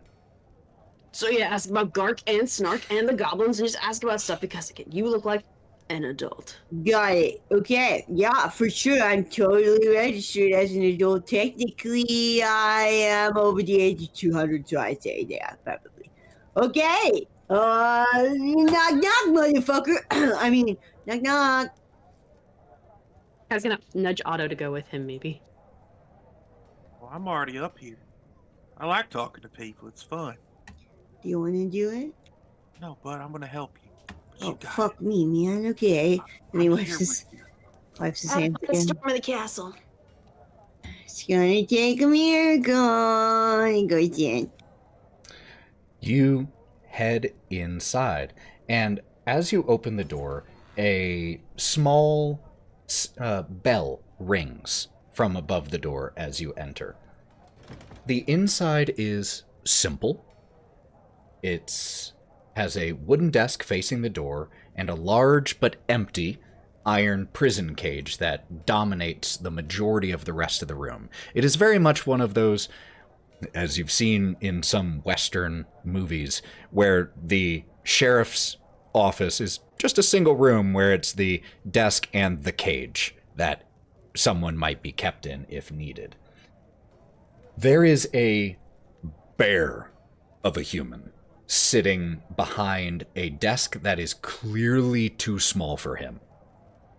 And he has shaggy chestnut hair, a thick beard with slightly curled mustachios. He looks like he's early 40s, got pretty heavy trenches for lines on his forehead, and as you walk in, he rises, his fists settling down onto the desk, and as he rises with a scowl, "What is it now?" Holy mountain man. On behalf of the Witchlight Monarch, and he fans Otto. We are here to follow up on a couple leads we got in town regarding some shenanigans that are afoot that we need to tamp out in order to keep the peace. So, yeah. What kind of shenanigans? Well, we have heard about Gark, Snark, and the Great Goblin Problem. Ah. And he gestures to a wanted poster that is on the wall. That reads, "Wanted, Snark, dead, parenthetical, not alive." At the bottom, generous reward offered by the Vale Crossing Sheriff. There's then a black box in the center where the drawing of said wanted Snark should be, but there's nothing. It is blank. And he gestures and says, So you've come to try to claim the 500 gold reward for catching and killing the Snark, huh? Most certainly not, because I had no idea it was a thing that you were supposed to capture. I was here to follow up on, and he's gonna act like he pushes up some glasses. He doesn't have glasses. Follow up on a couple leads. Mainly, what the fuck is a Snark, and where the fuck do you find it? So Sir. I'm confused. Were you here about the Snark or not? Yeah, you don't have to raise your hand. Oh, it's just a thing we do in our group. It's just so that way we make sure we politeness. Well, we overheard the mayor talking about you guys had a goblin problem, and we wanted to go take care of that. But we mentioned if you guys had any like security or a town guard, and he mentioned that we should come speak to you, the wonderful sheriff of the town, Sheriff Grimm. Well, that's interesting. Carts! That's interesting that you heard the mayor talk about the goblin problem, because I have tried to get him to put together a damn militia, and the man just refuses. Says he'll just cause a scare, says that we can find some other way or that they'll avoid us. Fool of a man. Well, we're the other way now. And he sits back down, like having to, very much Mr. Incredible at his little desk style thing as he hunches back here. Well, I'll tell you everything that I know about him. The Goblin King, I suppose, as well as any other term, has taken over the Green Keep. At the blank looks on your faces. It's where Oberon used to rule from. His old seat of power. Up until relatively recently, I've had to deal with some scouting parties of goblins, but nothing that was too major. Up until they opened up their logging operation in the Shroudwood. I took it upon myself to go and scout, and it is heavily guarded. There is no way that I would be able to get in and out of there by myself. So if it's true that the mayor has recruited you to take care of this, well, you've definitely got the numbers that I lack. Okay, well, first things first, I've heard this name Oberon, King Oberon, said a lot today. Like, me and my friends aren't from here, so we are new here, so we don't really know the regality of things and what he oversaw and everything, but I heard he just kind of just disappeared at one time. Far as I know, yeah. One day here, next day, gone. Do the Feywild lose their royalty a lot? Well, it's new as far as I've been hearing, but everything ends and changes eventually, even Archfey. But it hasn't happened as far as I know.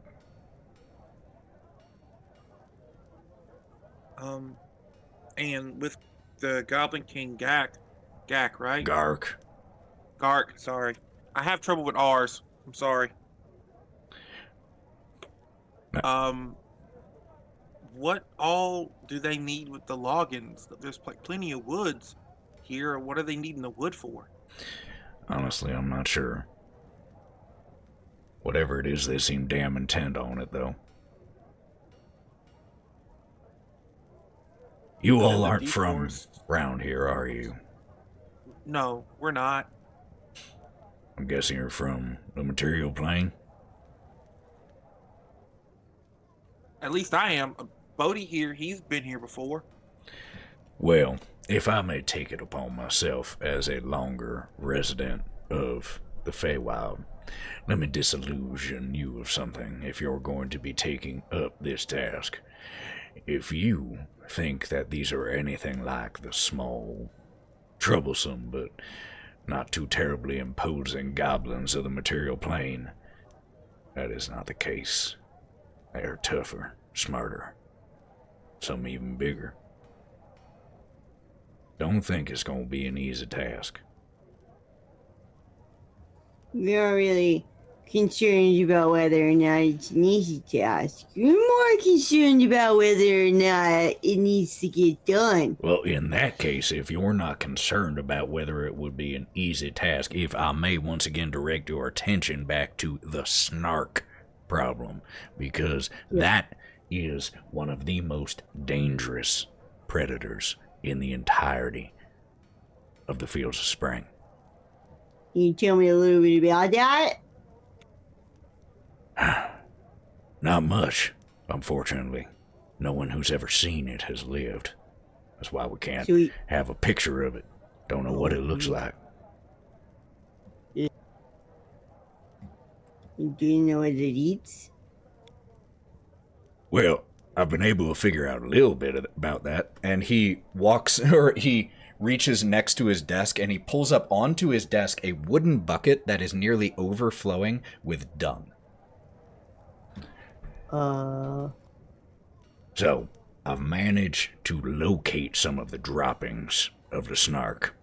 Clearly a meat eater. And I managed to track the source of the droppings back southeast into the Fields of Spring. I think that's the general idea where it holds, or the general area where it holds up. If you got a map, I can show you where I tracked it. And circles towards the southeast of the map.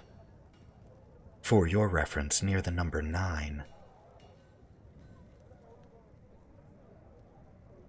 For other reference, for the Goblin Camp.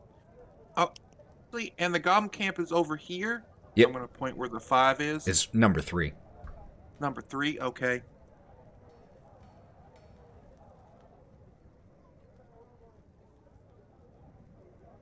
All right. Okay. And Otto, not foreign to him, he's just going to get his hands in there and swish around to see what else he can find. Because this is not, I'm used to this. I work with animals. When they get sick, you gotta check the poo. But either way, and do an investigation check to see what's there. So, make me an investigation check, yeah. Is it an advantage because he works with animals? Wait, no, nature check. Nature. Cool, we can do nature? we can do nature. Yeah. And I will say that it's just going to be a flat roll. You don't have experience with this animal. It's pretty Sorry, shitty. Otto, I tried. It's okay, I got a 22. 22? You can tell whatever made this was a large creature. And with a 22, you aren't able to tell much more. However, I would like you to remember that you did this, because if you are ever out and attempting to track it, you will have advantage on said attempts to try to track whatever it is that Exactly. made these droppings. Sweet. Got it.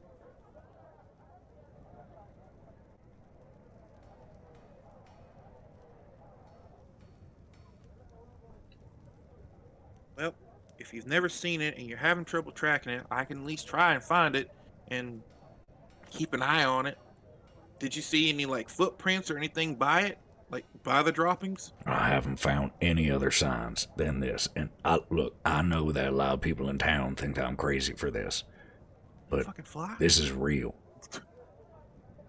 And whatever it is has been killing people. It's part of my job to make sure that people stay safe, even from threats they don't believe are real. Maybe especially from those.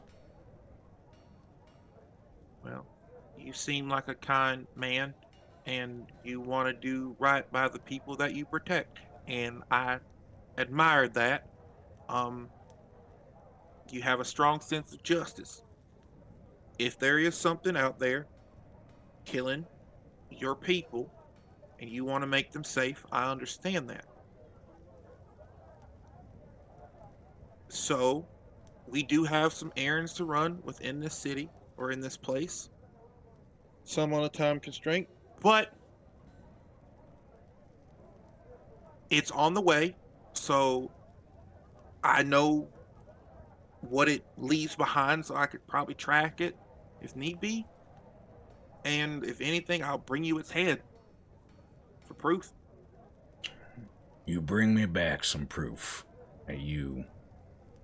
And he grabs a knife or a dagger, and right in between Bodie and Otto, he flicks right over to the wanted poster, and it sticks into the wall. You bring me back proof that you killed that son of a bitch. And I will make sure that your bravery is known and rewarded. Right. Oh, question. Do you have a spare bag by any chance? Spare bag? Like what type we talking like? Like a sling For bag Ed. to put things in?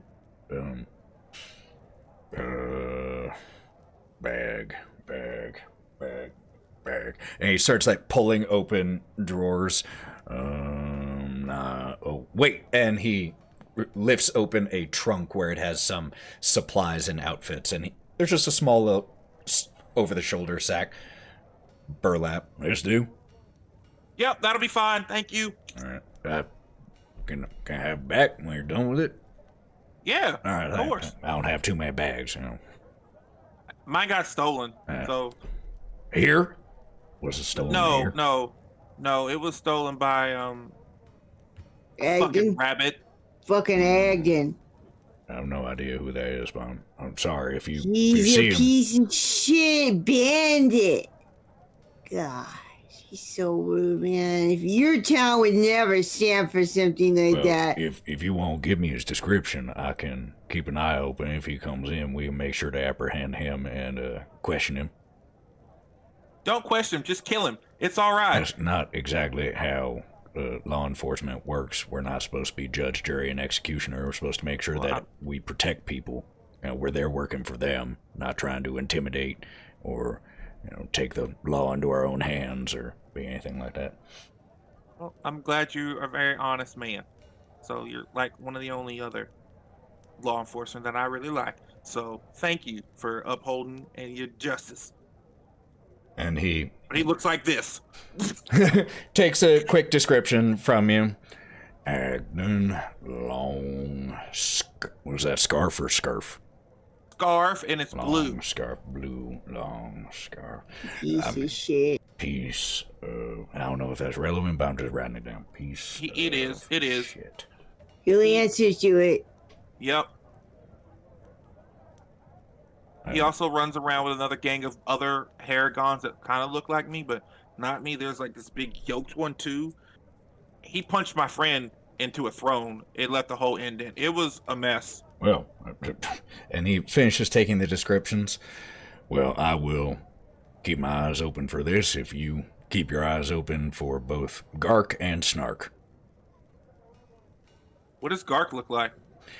I haven't gotten to see him personally, but I'd imagine goblin-y, green, probably big. All right, that works for me. Thanks. And he sits back down at his table, and as you all close the door, Grim finishes putting his weight onto the chair, and you don't see this, but we all do, as one of the chair legs just snaps under him, being way too small. And then cuts back to Melon and Wraught in the Underfoot Tavern and Inn. There she is. Definitely notice him come in because you can't avoid it. Not really. I'm gonna gesture to him to meet me at the bar. All right. Melon, my darling, my dove. I'm gonna get him a beer. Yep. Gertie gets you a drink. There are so many interesting, fascinating people in this realm, and I can't talk to them all myself. So, you're up, my bae. I mean, I was going to let you know we have a potential job. So do I. Goblins, you and know, how much you people- love killing them. I do love killing goblins. Oh but at the god, same they're time, so much fun. I love how they pop. And I Gertie know, but- is setting your drink down at that moment that you say that, and just sets it down very slowly and looks at you while she just backs away. for the good of the people. Melon, No, it's like there's it was like money. I know you like money. Remember, there's at least a 1 in it. At least one. Okay, so we're promised 1 gold per goblin. I think it was more, but it was at least 1 something. I don't remember that second word. Great. What's Great. bigger than 1? 10? It feels bigger than that. 100. Maybe more? I don't know. What's more than 100? 1 million? No, that's not the right word. You know what? It doesn't matter. The point is, you can never have too many jobs because people want to give me money here, and I want to take all the jobs I can because maybe we finish 1 and then I get money from it. So, dear, and I'm going to slide him his beer across the counter.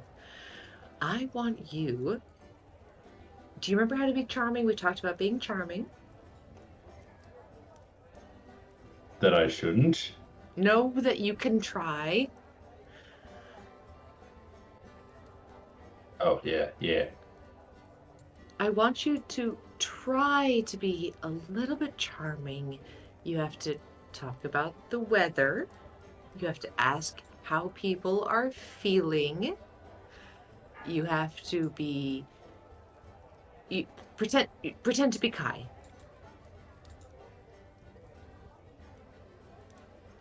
But I'm not Kai. But can you pretend? Can you in your brain pretend to be Kai?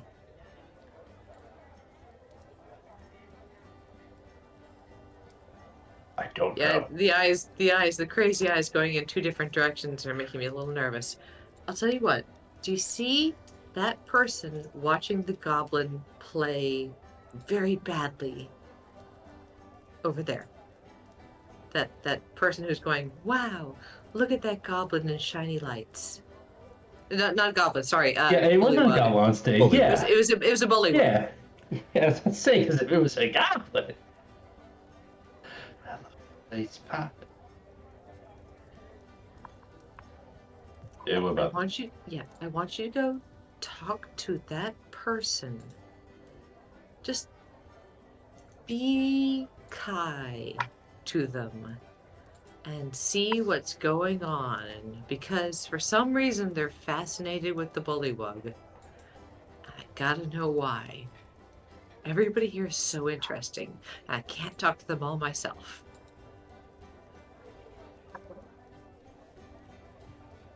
You can even give them your beer. It's gone already. Okay, how about this? Here's another beer. Give it to them and say, Why do you look so interested in the bullywug? Here you go. Don't drink it on the way. It was tasty. I said no. Well,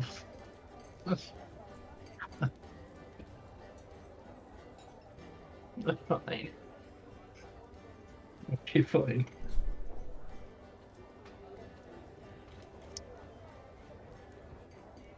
So what are you doing? I want it.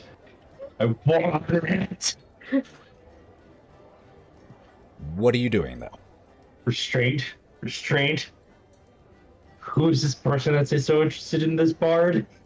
There's a small stage with a bullywug playing so entertaining. a It's gonna be so badly entertaining. I don't care if he gets a quest out of it. It's gonna be so entertaining.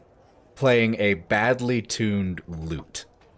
And the young woman who's seated, the only person who's seated watching. I'm gonna talk to the satyr and the white tabaxi. Hold on. Are you able to hear me? What the hell? Oh, my shift key. Sorry, it's getting stuck. My keyboard. Sorry. Oh, I was like, hey. No, my shift key gets getting stuck down. Okay, so rewind. There is only one person who's actively watching this bullywug play a badly tuned lute at this small stage, and it is a young woman, looks like maybe 21, 22 years old. She has bright red lipstick on. She has pretty slightly dramatic makeup.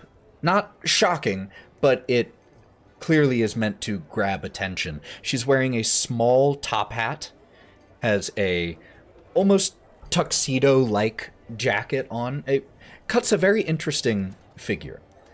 And as you approach and sit down heavily into one of the seats nearby, she turns her body towards you while her eyes stay on the bullywug for a second until pulling over to you. Excuse me, or if you don't mind my asking, do you happen to like magic? And before you get an opportunity to answer, an array of flashing colored light springs from her hands into the air. And as it does, she looks at you expectantly.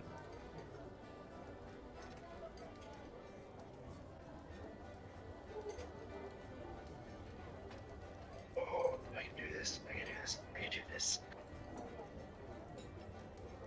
I said this shit down in front of her and bring it back. It's like, it's lovely. Then prepare to be amazed. This next one is a new trick. I've been working on this recently. Suddenly, 3 duplicates of herself pop into existence around you and dance and twirl in circles, all in unison, gesturing towards you, inviting you to dance with them as they just spin around you for about a minute or so. They play with you a little bit, like pulling gently on your mane, pulling out a flower from your hair, and then blowing it back at you. Until just about 40 seconds later, they, from head to toe, just dissolve once again. What do you... And she has a endearing smile on her face. What did you think?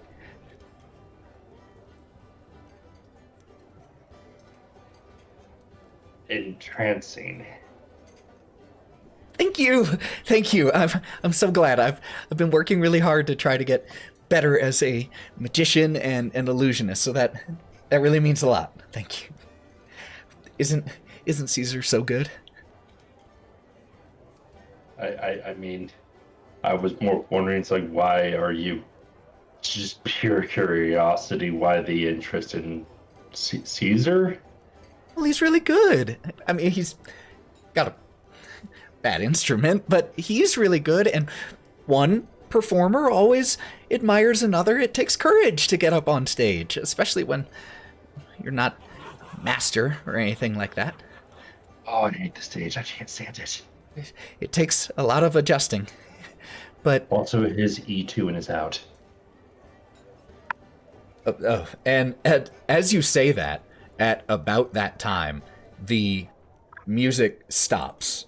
Not abruptly, like record scratch in response, just the music dies out. And the bullywug, Caesar, approaches the edge of the stage and just sits down and sets the lute at the edge of the stage. Always appreciate you listening, Alice. At least someone does. I'm sorry that you have to, though.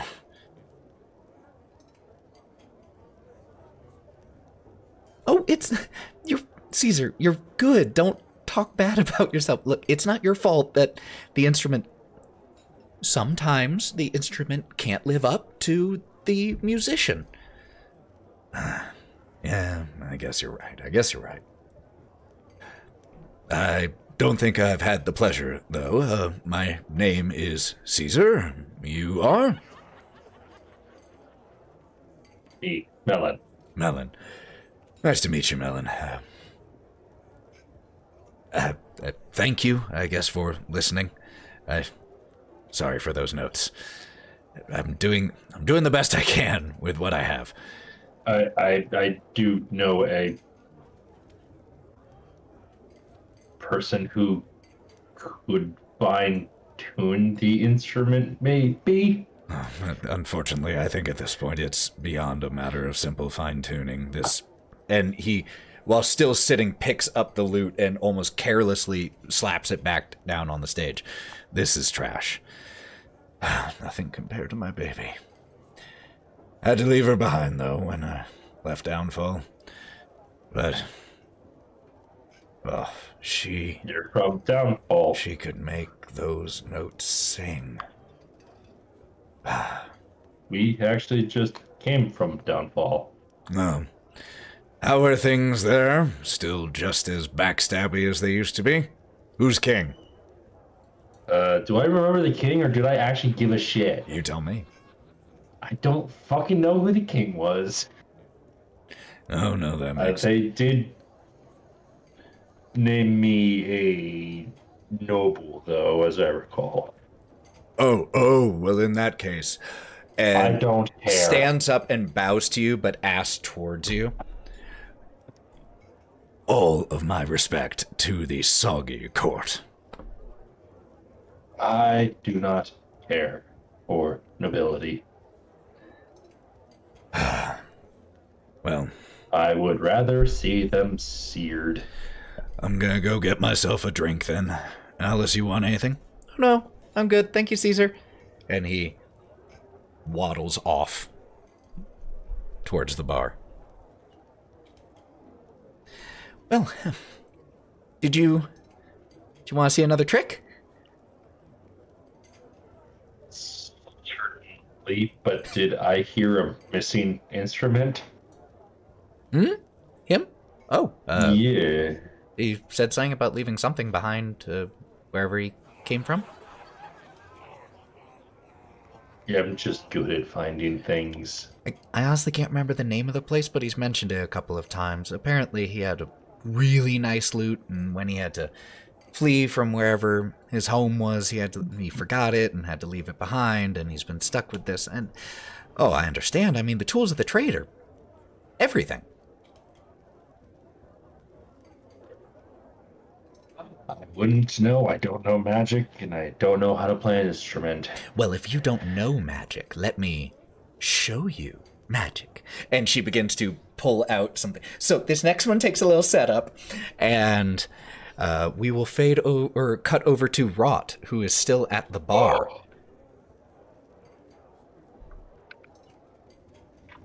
I'm just dying. I'm dead.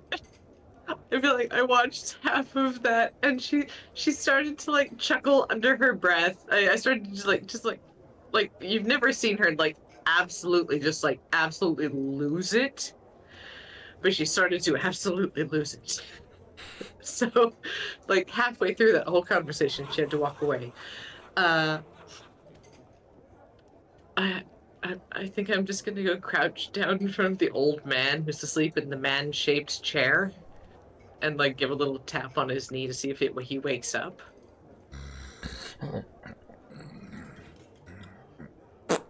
Small fart. Tap tap tap harder. It's not closing time already, is it? No, not at all. Did I break wind again? Just a little. Damn it. It's no good getting old. Oh, I plan to die long before I get old. Beg your pardon. What can I do for such a lovely young lady? At least somebody recognizes it. Nobody else in this bar does. And he's fairly withered old man, mostly bald, got a little bit of curly white hair still around the back and around the front ring of the hair that leads into a not perfectly filled in little white beard. It's a little patchy and has these... The last old man I met promised me a house, so I mean, I'm gonna talk to every old man I meet. Well, we've only just started to get to know each other, but I do have a nice home if you're looking for a place to I already stay. have been promised a home, but everybody else in this bar is so interesting, old man. So tell me your story. Nothing. And he looks around. Nothing near so interesting, I suspect, as all of these folk around here.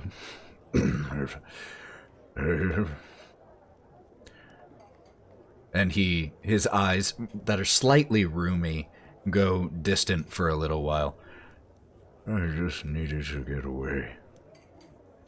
Away from what? Being old. What did you do when you were young? I was a farmer. I've worked many jobs, but eventually, one of the troubles was getting old. At least for us. I'm not sure if it's the same for your kind. Maybe it's the same for all kinds. But one of the troubles with getting old is everyone that you love ends up getting old too. And it always seems like they get old at first. And eventually I was just an old fart by myself. And so I went walking one day. And I didn't really stop until I made it here. Fell into this easy chair, exhausted. Been living in Vale Crossing ever since. And giving Gertrude quite a healthy amount of coin each day in the process. Thank you, Eustace. But if you were a farmer and you wandered in here, how do you make your coin to pay? People here are rather kind to an old man. Little jobs. Watching children whose parents need to go and do something for work. More than not, they're just pity. And I used to resent the pity until I found that coin earned from pity buys ale just as well as coin earned through labor.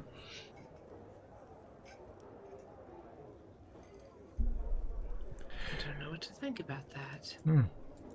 You don't have to. You're not old yet. Enjoy that. No, but one day I might be old and my family might not be. I don't know who the lucky ones are in that equation. I think we're just lucky to have each other while we do. And now, if you don't mind, I have to piss. And if I don't go now, I might miss my chance. And he stands up. And he rubs at his legs. There we go. There we go. And shuffles his way out and gives a wave to a few people that clearly know who he is. I'd like to drop a gold coin at the bar for his next drink. Oh, he got you too? Well, I'll be sure to get him his favorite. Don't you worry. He's a good He man. gave me some. I don't know about good, but he gave me something to think about for certain. He'll do that too. You need another drink? Or your big friend? Or maybe, yeah, one for each of us. What is it about old people that makes you think about things? Well, they've got a lot to say. They've got a lot to say. Are you didn't asking say me you- about what old people No, are it like? was you hang around. He said he I'm was only here all the 62. time.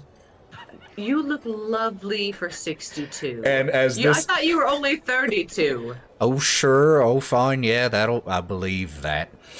I bat my non-existent dragon eyelashes. And the camera will cut back to Bodie, Otto, Kieren, and Gromp having stepped out from Sheriff Grimm's office and Clapperclaw. The bell dinging as you open the door once again and shut it behind you. I'd put in the chat if Kai and Clapperclaw stayed outside, send the rest of them in because Okay. Kai doesn't really like law, and they were making up unflattering rumors about everyone that they saw the whole time. Okay. Yeah, okay, so I like that one. What about him? And points to a halfling fellow with an apron on. What's his story? He's been accused of shagging a horse. Totally not true, but it's because he's having Allegedly. an affair. Allegedly. But it's because he's having an affair with a stable keeper. And so people kept seeing him go into a barn. So it ends up just being the stable keeper. They actually, hate each other anyways. It's hate sex happening there. But, they can't shake off that rumor. You know, this is honestly taking me back to hanging out with all the bullywug heads. They loved gossip. You're good at it. I honestly don't even know if that last one was real or not. Is he actually shagging a horse? You'd have to ask him. Excuse me. And begins to... And you grab him, his little feet just moving in the air for a second. What? And then the door opens and the other two walk out. Hey guys, how'd it go? Good. What are y'all doing? That guy over there shagged a horse. Allegedly. Don't worry Allegedly. about it. Really? I said at I'm the same interested time. in Really?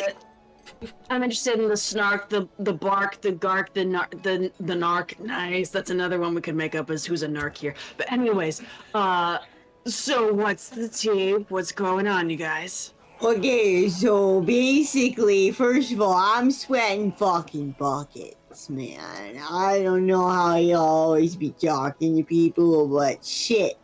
Anyway, I learned that, stop, I'm being distracted. We need to kill the snark, which is something we don't know what it looks like, but we need to bring back proof that we killed it. We'll get a nice reward. We go southeast to the field of spring, so that way it's completely opposite. Specific details. Thank you, Bodie. You're the best. Okay. Buddy, where'd you get that dog from? I found it. Don't take the dog. It probably belongs to somebody, but you can play with it. Oh. Okay. And the pup just goes running off. But the sheriff said that no one knows what the snark looks like. I can track him due to what the Sheriff Grimm had. I can track him now if I come across anything. But and shows the map. The goblin camp is right there. Shroudwood. Yep, Shroudwood. Fuck yeah. See? Sick. I mean, if we're gonna be trying to go and do the whole break the mirror thing, it's be good for us doing that and that and that, and then be able to like come back here. Also, what did the sheriff have that you're able to track this elusive thing with? It's fine. Could it's you- really nothing. Kieren, could you make me a perception check? This is both for sight and smell. You got shit in your hands, bro! 13. 13. I will say that it's your choice. You either notice that there's just some like brown shit on Otto's hand, or you just get the sudden whiff of manure, but you're not sure the origin. Your choice whether you get sight or smell. It's a smell. I was joking about Otto smelling weird earlier, so it's like you can see his still kind of goaty nose just being like, Alright. Cool. Maybe. I'm not sure if that's the word for it. Alright, so gotta kill a beast that no one knows exists. Great. We already knew killing some goblins, but good to know where they are. Maybe we get some horses. We'll follow up with the mayor on that. I'm fucking beat. Do we want to go find Wraught and see if she got us some rooms or something? Yep.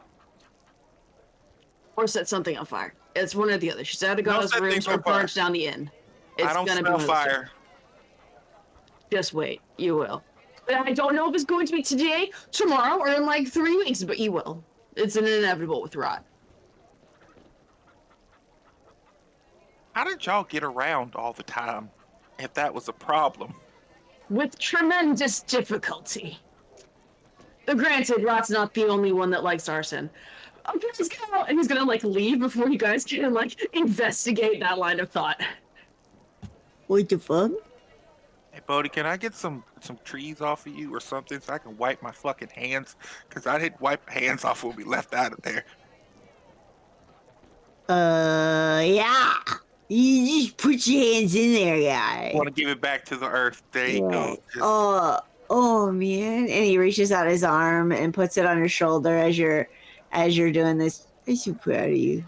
Thanks, bud. I'm proud of you too. You did really good in there asking all the questions and stuff. I know talking to cops can be hard sometimes. I understand that, but it's okay. Yeah. My hands are clean now. Yeah. It was really hard, but you did a really great job too. And I'm just really excited that we're not there anymore. Talk again.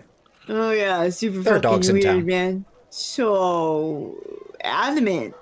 This one is persistent.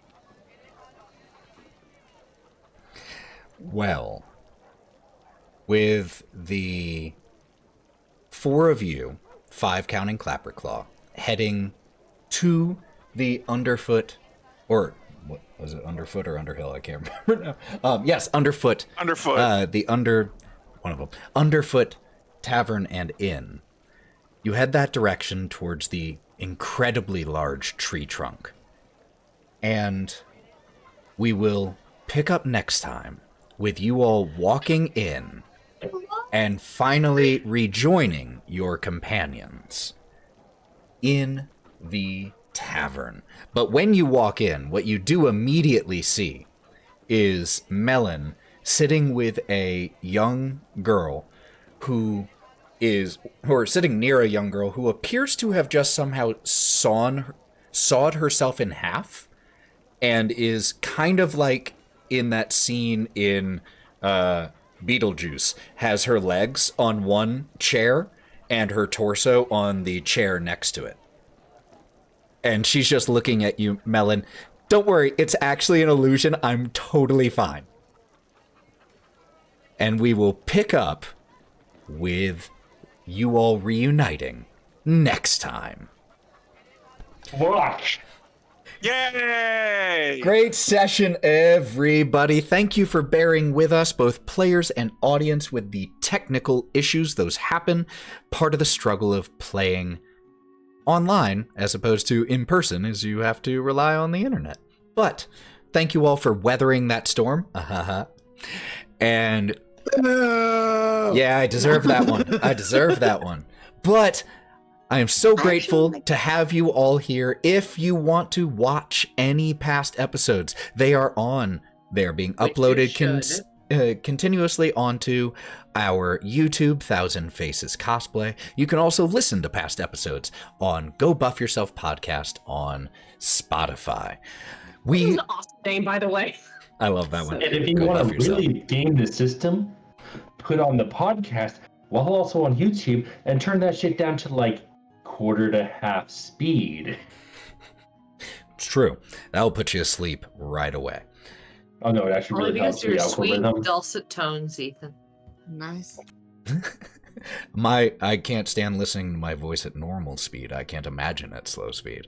Well, the community loves your voice. Well, so I'm fuck glad you. they're delusional, and that is, I need more delusional people in my life. So, we will be back, same channel, same time, next week, to have our group reunite and see, after getting a number of different leads of things that they can do, see what exactly it is that they want to do next. But one way or another, it certainly feels like they are being pulled towards the Shroud Wood. So we will see how that goes next week. So I'm going to pass it over to people to say their goodbyes. If you got anything big going on or just want to give a shout out, please do. Let's start with Bodie. Lauren. Thanks for coming. That's I'm Thousand Faces and 95% Lauren. I make stuff that you can look at and listen to. And I am working on Fern from Critical Role for level 10. It's killing me, but it's coming together soon. And I got my hair lit on fire today. So stay tuned. It's for not that. quite what it sounds like. It was an Yeah, it's artistic not. thing, not a It's an dangerous artistic thing. Not like oh ah, but like oh ah, that's nice. Freya, the one who's barking. The town pup. Joe. Look at that Barker. She's bad. Bork. She's a Whoa. bad. Bodie, where did you find that dog? It was Found it. stronger. It's a In book. It just beard. an alley, Joe, why don't you a trash can, take us next? alley. I have been working on some brand new dice. They're super cool. If you are a Hades 2, freak like I am, you're gonna love them. Check me out on Terrible Trio Crafts on Etsy. They're gonna be up soon. I'm so excited. I am so gay. Wow. Morgan. I ain't got shit going on, and good luck finding me online. Makes it easy. Mav. Hi everyone, here to show off my gay dice. So, hey everyone, I'm a blackout on the internet. I hope you guys are having a good time. My name is Mav. You can also find me on Digital Clubhouse TV, where I play a lot of fun video games here on Twitch as well. I'm currently working on Baldur's Gate 3 Act 2. I'm in the Toll House. A lot of cool shit happened there tonight. And I also play a lot of Fortnite Helldivers, and I'm currently playing a game called Ravenlock right now. It's on Xbox, and it's a really cute little action-adventure game. Sarah. Hey guys, I'm Sarah, and actually the tag under Morgan's name, the Terrible Trio Creations, is the one that I'll usually post to. You will find nothing on the Califrac post. That's just what I call myself online. My next projects for cosplay stuff are going to be Nemesis from Hades and Cal Kestis from Jedi Survivor. When I'm not trying to work on my job, which is teaching people about satellites. Yes! So that's been taking up most of my time. But it's nice to break from space to be down here on Earth thinking about fantasy. So, love you guys. And I am Ethan. I can be found online, Thousand Faces Cosplay, the Buff DM. And we are going to be having a convention appearance, not next weekend, but the weekend after that, Colorado Springs at Anime Onsen. We will be guests there. So That means you're going to be like DMing from your hotel room, right? We don't need to miss a week. You're going to be DMing from your hotel God, room, right? I would love that, honestly. my But birthday speaking of DMing at a convention, another future convention that we're going to be doing is GalaxyCon in Oklahoma City, where I will be DMing several one-shots that people can come and join, in addition to potentially doing a one-shot for the gaming guests on the gaming stage. So we will also be in Oklahoma City, actually twice this year for conventions. So we got a few there. Until next time, friends, which is, just as a reminder, in 1 week on this channel for episode 27 of The Wylde Beyond. Until then, first of all, stick around so that we can raid someone and spread the love. But we appreciate you being here sincerely. Take care of yourselves. You are worth it. Hydrate. Eat something that's good for you. And eat something that makes you feel good. In general, just do something good for you. And we are going to raid, but until next week, we love you, we appreciate you, and stay wild. Be back next week. Bye, friends.